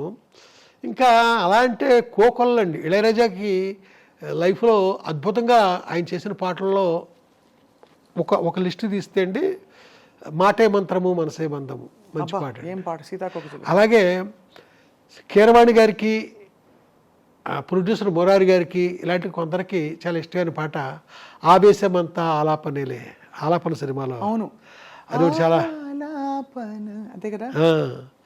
అది ఎలా అంటే ఆ పాట కంపోజింగ్ చేసింది మధురైలో హోటల్ తమిళనాడు అని ఒక టూరిజం వాడిది హోటల్ ఉంది. ఆ హోటల్ వెనకాల వేప చెట్టు కింద పొద్దునే కూర్చున్నాం ఇద్దరం, ఎదురు కూడా హార్మోనియం. అక్కడ పక్షుడు కోస్తుంది, దానికి ఆన్సర్కి నేను వాయిస్తున్నాడు. అలాగే చేస్తూ ఈ పాటలోకి వెళ్ళామండి. చేస్తే భలే పాట, భలే జ్ఞాపకం. అలా రాజా సార్తో మీది ఒక సుదీర్ఘమైన ప్రయాణం. మరి చాలా సినిమాలు చేశాం కదా. అంతేకాకుండా ఇంకోటి కూడా జరిగేదండి. నా సినిమా అక్కర్లా, వేరే సినిమా ఆర్ఆర్ జరుగుతున్నా వెళ్ళి కూర్చునివ్వండి అక్కడ. ఓహో, ఇంకా వేరే సినిమా జరుగుతున్నా ఇంకా నేను వెళ్ళి కూర్చునివ్వండి. నాకు అక్కడ తనే ఏం మాట్లాడిపోయేసరికి ఇంకెవరు మాట్లాడతారు? అంతే కదా సార్. అది ఏ కేఎస్ రామారావు గారి సినిమా అనుకోండి, నేను వెళ్ళి కూర్చుంటే ఎవరేమి. అలాంటి సందర్భాలు కూడా జరిగింది. అంటే రాగాలని వాడడం సైతం వంశీ గారి సినిమాల్లో రాజా సార్ ప్రయోగాలన్నీ కూడా అదొక డిఫరెంట్ లెవెల్. ఒకటి ఆలాపన సినిమాలో ఒకటి హిందోళలో ఉంటుందండి, ఆ కనులలో కలల చెలి పాట. హిందోళే కదా? హిందోళం, అవును, పరమ హిందోళం. సగమదనిస సరిదమగ సా కదా, ఆరోహణ. అలాగే ఖైదీ కన్నయ్య కాడు వీడికి అన్నయ్య వాడు, అంత చమత్కారమైన పాటకి చలనాట ఇచ్చి అసలు అదొక రేంజ్ సార్. దానికి అద్భుతమైన పాట రక్తి కట్టడానికి కారణం సీతారామ శాస్త్రి లిరిక్. అతనిలో ఒక చక్కని స్పందించే ఒక చక్కని అలాంటి పాటకి ఎంత హ్యూమరస్గా ఆ ట్యూన్కి తగ్గట్టు ఆయన రాయడం. అలాగే ఇళయరాజా గారి పాట, ఇళయరాజా గారి మ్యూజిక్ చేయకుండా పాట ముందు షూట్ చేసి తర్వాత మ్యూజిక్ చేసి తర్వాత ఎడిటింగ్ చేశాను. ఆ సందర్భం కూడా ఒక సందర్భం ఉంది. అవును అవును, అది లేడీస్ టైలర్, అది కూడా హిట్ పాట అండి. పాట రికార్డింగ్ అవ్వకుండానే షూటింగ్ అయిపోయిందండి. షూటింగ్ చేసాను, చేశాక రికార్డింగ్ చేసాం. పొద్దున్న రికార్డింగ్ అయింది, మధ్యాహ్నం తర్వాత ఈ టైంకి ఎడిటింగ్ అయిపోయింది. సాయంకాలం 7 గంటలకు పట్టుకెళ్ళి ఆ క్యాన్ పట్టుకుని వెళ్తే, పొద్దున్నే పాట రికార్డింగ్ అయింది కదరా మళ్ళీ ఎందుకు వచ్చావు అన్నాడు. ఎవరో ఆర్ఆర్ చేస్తున్నాడు. అదే పాట చూపిద్దామని. ఏ పాట చూపిస్తావు? అదే పొద్దున్న రికార్డింగ్ అయింది. చూపించినప్పుడే అప్పటికే థ్రెడింగ్ ఏం చేసి పెట్టాను ప్రొజెక్టర్లో, లైట్లు ఆఫ్ చేశాను. సైన్ చేసరికి వేస్తే ఆర్కెస్ట్రా వాళ్ళంతా ఏంటి పొద్దునే కదా మేము వాయించాము, ఇదేంటి రాజు ఇలాంటి కోకొల్లో ఇన్స్టెంట్. మీ జ్ఞాపకాలే మీకు చాలా బోల్డ్ అంత కొండంత ధైర్యం. అదే చూసారు కదా, జ్ఞాపకాలే ఆహారం. ఎన్ని జ్ఞాపకాలు ఉన్నాయి సార్? ఒకటి పొలమారిన జ్ఞాపకాలు, ఆకుపచ్చని జ్ఞాపకాలు, మాట్లాడే జ్ఞాపకాలు. ఇవన్నీ మీకు జరిగినవన్నీ మీరు బంధించి అందంగా. ఏమీ లేదండి, ప్రతి వాళ్ళ జీవితంలోనే ఉంటాయి. మనకు కొంచెం పేపర్లో పెట్టడం వచ్చు కాబట్టి అది పుస్తక రూపంలో వచ్చింది, కొందరికేమో రాలేదు అంతే. మీకెన్ని ఉంటాయి? బోల్డ్ అలాగా ఉంటాయి సార్. కానీ జ్ఞాపకాల గురించి మీకు జ్ఞాపకాలు ఎంత ఆనందమో నాకు జ్ఞాపకాలు ఎంత బరువు సార్. ఎందుకంటే జ్ఞాపకాల్లో మేము వర్తమానం మర్చిపోతామని ఒక దిగులు. నేను వర్తమానం మర్చిపోవడం నాకు ఇష్టం. ఓ, అది మీకు అది బాగుంది సార్. సార్, రమణ ఆశ్రమంలో మహర్షుల వారితో మీ అనుబంధం, ఎందుకంటే రాజా సార్ కూడా రమణ మహర్షి గారి పాటలు ఆయన చేయించినా కూడా పాడించిన స్టేజ్ మీద ఒక పాటతో మొదలు పెడతారు ఆయన పాట కచేరీలన్నీ కూడా. జననీ జననీ జననీ జగం నీవే జగత్కారణియే తరర, కళ్యాణ రాగం. అవునండి. సో మీ ఆధ్యాత్మిక ప్రయాణం ఏంటి సార్? ఒకవైపు ఇంత చమత్కారం, ఇంత అసలు కదిలిస్తే ఇలా నవ్వించే పంచులు పడుతున్నాయి ఇందా నుంచి, ఇంకోవైపు మీరు ఇలా ఆశ్రమాలకు వెళ్తారంటే అర్థం కావట్లేదు. అంటే బొమ్మ ఏమిటి సార్ మీ లోపల మదనం ఏమిటి ఆశ్రమానికి వెళ్ళడానికి? ఏమీ పైకి ఎలా ఉంటాను, లోపల వేరే విధంగా ఉంటాను. మీకు సింపుల్గా చెప్పేశాను మీకు, పల్లవిలో ఫస్ట్ లైన్ లాగా. పైకి ఉండేది వేరే అండి, లోపల వేరే. బహుశా ఎప్పుడు మీరు ఎన్నిసార్లు చెప్పారో తెలియదు సార్, మీ శ్రీమతి గారి పాత్ర మీ జీవితంలో, వారు వెళ్ళిపోయాక మీ బాధ. నా గురించి తనకి ఏమీ తెలియదండి, ఏమీ తెలియదు. ఎవరైనా నా కోసం వచ్చారనుకోండి, సినిమాకి ఎడిటింగ్ ఉంటుంది, డబ్బింగ్ ఉంటుంది, ఆర్ఆర్ ఉంటుంది, షూటింగ్ ఉంటుంది, ఇన్ని ఉంటాయి కదా. తనకి ఏమీ తెలియదు. ఎవరు వచ్చినా సరే నా గురించి అడిగితే బయటికి వెళ్ళారండి అంతే. ఏమి ఎక్కడికి వెళ్ళాను, తిరిగి వచ్చే వరకు నేను ఎక్కడికి వెళ్ళానో తను చెప్పను కదా. అలాగే నేను బయట అవుట్డోర్ వెళ్ళాను అనుకోండి షూటింగ్కి, తను ఫోన్ చేయడం కానీ ఏమీ చేయదు. 4 రోజుల తర్వాత మళ్ళీ ఇంటికి వెళ్ళాకనే నాతో మాట్లాడేది. ఈ లోపల ఫోన్లు గిళ్ళు ఎప్పుడు తను చేసిన గుర్తులు లేవండి. మీ వరకు అది స్వేచ్ఛ కదా సార్, చాలా స్వేచ్ఛ. అంటే ఒకలా చూస్తే మీకు బోల్డ్ అంతా, మీరు చాలామందిని కలుస్తారు, బోల్డ్ పనులు ఉంటాయని. మీ పిల్లలు సార్ మీ బాణీలోకి మీ లేదండి. మా పిల్లల్ని వాళ్ళ అమ్మ ఏం చేసిందంటే, తనలాగే నాన్నగదిలోకి వెళ్ళకండి, ఎప్పుడు ఏదో పని చేసుకుంటూ ఉంటారు, ఇలాగా వాళ్ళు అలాగే అలవాటు చేసింది. వాళ్ళు వాళ్ళ అమ్మలాగే ప్రవర్తిస్తారు. నా సినిమా ఇండస్ట్రీతో సంబంధాలు లేవు అసలు అది. మరి వంశీ గారు ప్రపంచంలో ఇప్పుడు ఎవరున్నారు? ఎవరు లేరండి. ఎవరు లేరు. అంటే భౌతికంగా ఒక వ్యక్తిగా కాకపోయినా మీకు స్ఫూర్తి రోజు పొద్దున్న లేస్తే ఇవాళ ఏమిటి నా పని, ఇవాళ ఏం చేయాలి అనే ప్రశ్నకి మీరు ఏం సమాధానం చెప్పుకుంటారు? ఇంక ఏం చేశాను నాకు నేనేనండి. ఇంకా మా పిల్లలు కానీ నా వైఫ్ కానీ వాళ్ళు ఎవరు ఇక్కడికి ఇన్వాల్వ్ అయ్యి ఏమి చేసేది ఏమి ఉండదు. ఏమి. మరి వంశీ గారు ఇప్పుడు మీరు 2 సినిమాలు తీయబోతున్నారని వినికిడి. ఫ్యాషన్ డిజైనర్ మీరు అనుకున్న స్థాయిలో విజయవంతం కాలేదు. 8% కాల. మరి దానికి ఏమైనా బేరేజ్ వేసుకుని చూసారా? ఎందువల్ల ఇది వర్కౌట్ అవ్వలేదు, హిట్ అవ్వలేదు? 100% నేను చూశానండి. ఎందువల్ల అవ్వలేదు కూడా నాకు అర్థమైంది. అవ్వకపోవడం కరెక్ట్ అని కూడా అనిపించింది. ఇప్పుడు మరి రాబోయే సినిమాలు ఏంటి సార్ కథాంశాలు? అంటే ప్రతివాడు కూడా బాగుంటుంది రేపు పొద్దున్న నా సినిమా అనుకునే చేస్తాడు కదండి. అవునవును. బాగోదని ఎవరు చేయరు. రేపు సినిమా డెఫినెట్గా బాగుంటుంది అనే నమ్మకంతోనే నేను మొదలున్నాను. ఈ సినిమాలో ఎవరు సార్ తారాగణం? ఎలాంటి కళ్ళు కనిపిస్తాయి? అక్కడ దాకా రాలేదండి. ఆ కథ జరుగుతూ ఉందండి. తెలిసిన మొహాలు ఉంటారని ఆశిస్తున్నాం. తెలియని వాళ్ళు, తెలిసిన ముఖాలు ఏవో మరీ స్టార్స్ అలాంటి వాళ్ళు ఉండరు. ఈ పాపులర్ కమెడియన్స్ వాళ్ళు ఉండరు నా సినిమాలోనే. తర్వాత వాళ్ళు పాపులర్ వచ్చేది వేరే సంగతి, ఉండరు. ఒక మోస్తరు మనుషులతోనే వెళ్తుంది. ఇప్పుడు ఏప్రిల్ 1 విడుదల ఉంది, ఎవరున్నారు? అవును వాళ్ళు దృష్టిపడ్డారు ఉంది, ఎవరున్నారు? గోపిక గోదావరి ఉంది, ఎవరున్నారు? అలాగే నాకు ఆర్టిస్టులే వాళ్ళు, బట్ పాపులర్ పీపుల్ ఉండరండి.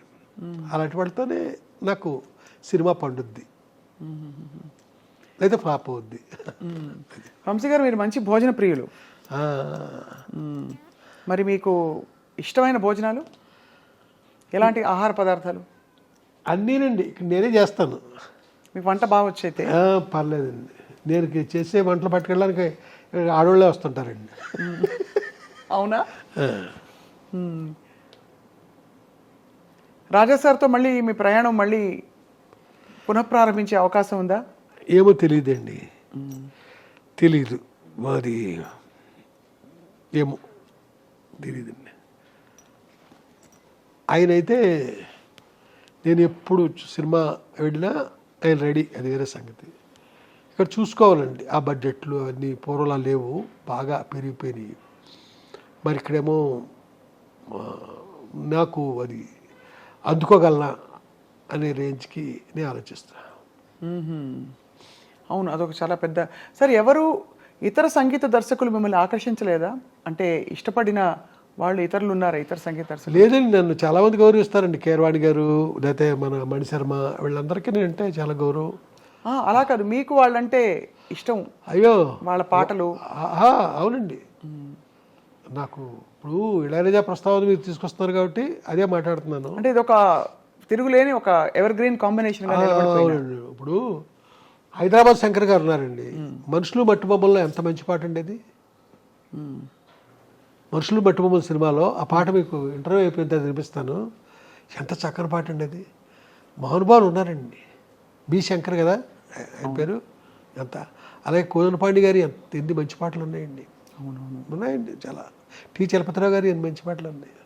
ఇంకా రాజేశ్వరరావు గారి మాట్లాడక్కల్లా. అమ్మో, అసలు బాపు గారు వీరభక్తులు ఆయనకి. ఇలాగా మాదేవన్ గారు, ఇలాగండి. ఏ రచయితకైనా బాపు గారి బొమ్మ పడాలి అనే ఒక కోరిక ఉంటుంది కదా సార్? అవునండి. బాపు గారితో మీ అనుబంధం ఎలా అంటే, మీరు అడిగారు కాబట్టి చెప్తున్నా. ఒక్క బొమ్మ బాపు గారికి ఇస్తే నా జన్మధన్యం అని ఫీల్ అయ్యాను నేను. నా మొట్టమొదటి కథకే బాపు గారు బొమ్మ వేశారండి. అదే ఇందాక చెప్పాను చూసారా, ఒక కాంట్రవర్సీ వచ్చి ఆపేశారనని. అప్పుడు బాపు గారు బొమ్మ కూడా అయిపోయింది. అయితే ఇక్కడ చెప్పొచ్చేది ఏంటంటే, బాపు గారి జీవితంలో, ఆయన జీవితం మొత్తం మీద ఏ రచయితకి వేయనని బొమ్మలు నాకే వేశారండి. 450 బొమ్మలు, 450, 500 బొమ్మలు అండి. నా మొదటి సినిమా నుంచి మొన్నటిదాకా ప్రతి సినిమా లెటరింగ్ టైటిల్ ఆయనే రాశారు. 450 పైన బాపు గారు బొమ్మలు వేశారండి నా ప్రతి కథకి. ఇప్పుడు నేను రేపు కథ రాస్తే ఇప్పుడు బొమ్మ ఎవరు రాస్తారు అనే పరిస్థితి నాది. ఇప్పుడు పసలపొడి కథలు ఉన్నాయండి, 72 కథలు. 72 కథలకి 72 బొమ్మలు అయినాయి. దిగువ గోదావరి కథలు 52 కథలు, 52 బొమ్మలు అయినాయి. ఇలాగా ఇంకో ఆకుపచ్చని జ్ఞాపకం అంతా మీకు చూపించాను, ఆ కథలన్నీ అయినాయి. ఇలాగా కొలలండి నా దగ్గర అన్నీ బాపు గారే. ఆయనకి నేనంటే అంత ఇష్టం అండి. నువ్వు ఎందుకు ఏంటంటో పిచ్చి పిచ్చి సినిమాలు తీస్తుంటావు, అప్పుడప్పుడు నువ్వు కథల మట్టుకి అన్నీ మంచిగా రాస్తుంటావే అని తిట్టిన సందర్భాలు చాలా ఉన్నాయి. ఏ పిచ్చి పిచ్చి సినిమాల గురించి అన్నారు ఆయన? అంటే ఆయనకి మరి నేను అన్నీ మంచి ఏం తెలియదుగా. ఇప్పుడు ఓ రోజు నేను ఫోన్ చేశానండి, ఒక 2 నిమిషాలు తిట్టాలనుకుంటున్నాను, మరి భరిస్తారా? ఎలా సార్ చెప్పండి సార్. ఇప్పుడేనండి మీ కథ చదివి రమణ గారు కళ్ళమ్మ నీళ్లు పెట్టుకుని వెళ్ళారు.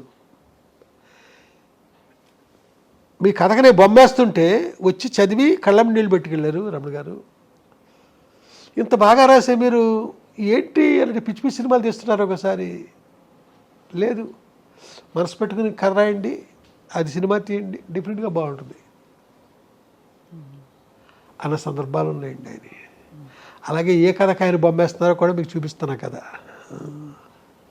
ఇలాగా బాపు గారు, విశ్వనాథ్ గారు, వీళ్ళందరికంటే భారతీరాజ గారు, వీళ్ళంతా నా గురువులండి, గుర్తులు. మీరు పోస్టర్ డిజైనింగ్ కూడా మీరే చేశారు కదా సార్, సాగర సంగము అని అంటారు. ఏడుది నాగేశ్వరరావు గారు ఈ సినిమాకి పనిచేయవయ్యా అన్నారండి సాగర సంగమం టైంలో. అప్పుడు నేను డైరెక్టర్ అయిపోయాను, మంచి పలకి తీసేసానండి. ఈ సాగర సంగమం తర్వాత సినిమా సితారా నేను డైరెక్ట్ చేయబోతుంది. వాళ్ళ షూటింగ్ దగ్గరికి వెళ్ళలేను. వాళ్ళ వెళ్తే కమలాసనం గారు ఆ నూతి మీద తిరుగుతా పాట, వాళ్ళ షూటింగ్ తక్కిట తదిమి తందాన పాట ఉంది కదా. వాళ్ళు ఏడుదేశారు, నువ్వు ఈ సినిమా పనిచేయవయ్యా అంటారు. ఏం పని చేస్తానండి, సగం సినిమా అయిపోయింది ఇక్కడ అంటే, పోస్టర్ డిజైన్లు చేస్తావు కదయా, వెళ్ళి గంగాధర్ దగ్గర కూర్చొని చెయ్యి అన్నారు. అప్పుడే కొన్ని డిజైన్లు చేశానండి. సీతాకో చిలక అంటే మొత్తం చేశాను. సీతాకో చిలక, శంకరాభరణం, తయారమ్మ బంగారు, వీటికి కంప్లీట్గా వర్క్ చేశాను. అంటే పేరు నాది ఉండదు, పబ్లిసిటీ ఆర్టిస్ట్ పేరు ఉంటుంది, కంపోజ్ చేసి ఇదంతా మనమే. మరో కాలక్షేపం ఎలాగో మీ యూట్యూబ్ ఛానల్ చాలా తొందరగా పుంజుకుంది సార్, చాలా మంది సబ్స్క్రైబర్స్ వచ్చారు. కారణం ఏంటి సార్ యూట్యూబ్ ఛానల్ పెట్టడానికి? ఏంటంటేనండి, యూత్కి నేను చాలా చెప్పాల్సింది ఉంది, యూత్కి నేను చెప్పాల్సింది చాలా ఉందండి. అందుకోసమని ఛానల్ పెట్టడం జరిగింది. అలాగే నేను తీసిన సినిమాలు వీళ్ళు ఇప్పటి వాళ్ళు చూడలేదు చాలామంది. ఆ సినిమాల వెనక, ఆ తెర వెనక కథలు కూడా చెప్పాలనుకుంటున్నాను. అది కాకుండా యూత్ చెప్పాల్సింది చాలా ఉందని చెప్పాను కదా, ఆ చెప్పే ప్రయత్నమే ఇప్పుడు నేను యూట్యూబ్ ఛానల్ పెట్టండి. బాబు, ఇన్ని జ్ఞాపకాలు మీ మనసులో, మీ మెదడులో, ఈ పుస్తకాల్లో అలా నిక్షిప్తమై ఉన్నాయి. ఎంత గొప్ప సంపద ఇది రాబోయే వాళ్ళకి. సార్, అయితే మరి తర్వాతి సినిమాల కథాంశాలన్నీ, ఇప్పుడు మీరు హిచ్కాక్ లాంటి సినిమాలు రాశారు, తీశారు, చాలా పవర్ఫుల్ విమెన్ మీద రాశారు, తీశారు, అలాగే సున్నితమైన కథలు రాశారు. ఇవన్నీ ఇప్పుడు మీ మనసు ఎటువైపు వెళ్తుంది? ఇప్పుడు అంతా స్మగ్లర్లు, అలాగే మాఫియా, ఇంకా ఏం చెప్పాలి, గోల్డ్ ఫీల్డ్స్ రాజ్యం ఏలుతున్న ప్రపంచంలో ఉన్నారు మీరు. మనందరం అదే ప్రపంచంలో ఉన్నాం. ఇప్పుడు నేను తీసే సినిమాలు హృదయం ఉన్న కథలండి, మిమ్మల్ని స్పందింపజేస్తాయి. అంశం ఏదైనా మిమ్మల్ని స్పందింపజేయడం జరుగుద్ది. అలా స్పందించిందే అద్భుతమైన సినిమా అవుద్ది. అలాంటి ప్రయత్నం నేను చేస్తున్నా. గొప్ప స్పందన మీకు కలిగి తీరుతుంది అంతే. మీ అందరం 1000 కళ్ళతో, వీలైతే పెద్ద పెద్ద కళ్ళతో, ఇంకా వీలైతే భానుప్రియ గారి లాంటి కళ్ళతో, అలాగే 1000 చెవులతో ఎదురు చూస్తూ ఉంటాం సార్ వంశీ గారు మీ తదుపరి చిత్రాల కోసం. Thank you. మిమ్మల్ని విసిగించి ఉంటే మమ్మల్ని క్షమించేసారు. అబ్బాయి ఎప్పటికీ కాదండి, అర్ధరాత్రి ఫోన్ చేయండి, నేను మాట్లాడతాను. అంతేనా? Thank you so much sir. చాలా అందంగా తీర్చిదిద్దారు ఈ వర్కింగ్ స్పేస్ని. ఇష్టమైన 2 రంగులు పెట్టి, నలుపు అలాగే ఎల్లో, కొట్టొచ్చినట్టు వంశీ గారి స్టాంప్ కనిపిస్తోంది. మీరు కింద నుంచే మొదలవుద్దండి ఇది. అవును. కింద నుంచే. ఈ రైలు కూడా మీకు ఇష్టం కదా చాలా? అది కాదండి, ఇక్కడ పాడి రవి అని ఒక రైల్వే ఆఫీసర్ అండి, చాలా పెద్ద ఆఫీసరు. అది నాకు ఆ సిగ్నల్ ల్యాంప్ ఇప్పుడు లేదు కదా, అవును. ఒక చిన్న స్టేషన్లో ఎక్కడో ఉంటే నా కోసం పట్టుకొచ్చారండి ఆయన. అలాగే ప్రపంచంలో మొట్టమొదటి ట్రైన్ అండి ఇక్కడ ఉంది.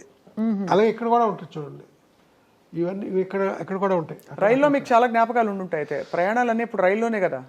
అద్భుతమైన జ్ఞాపకాలండి, మామూలు కాదు.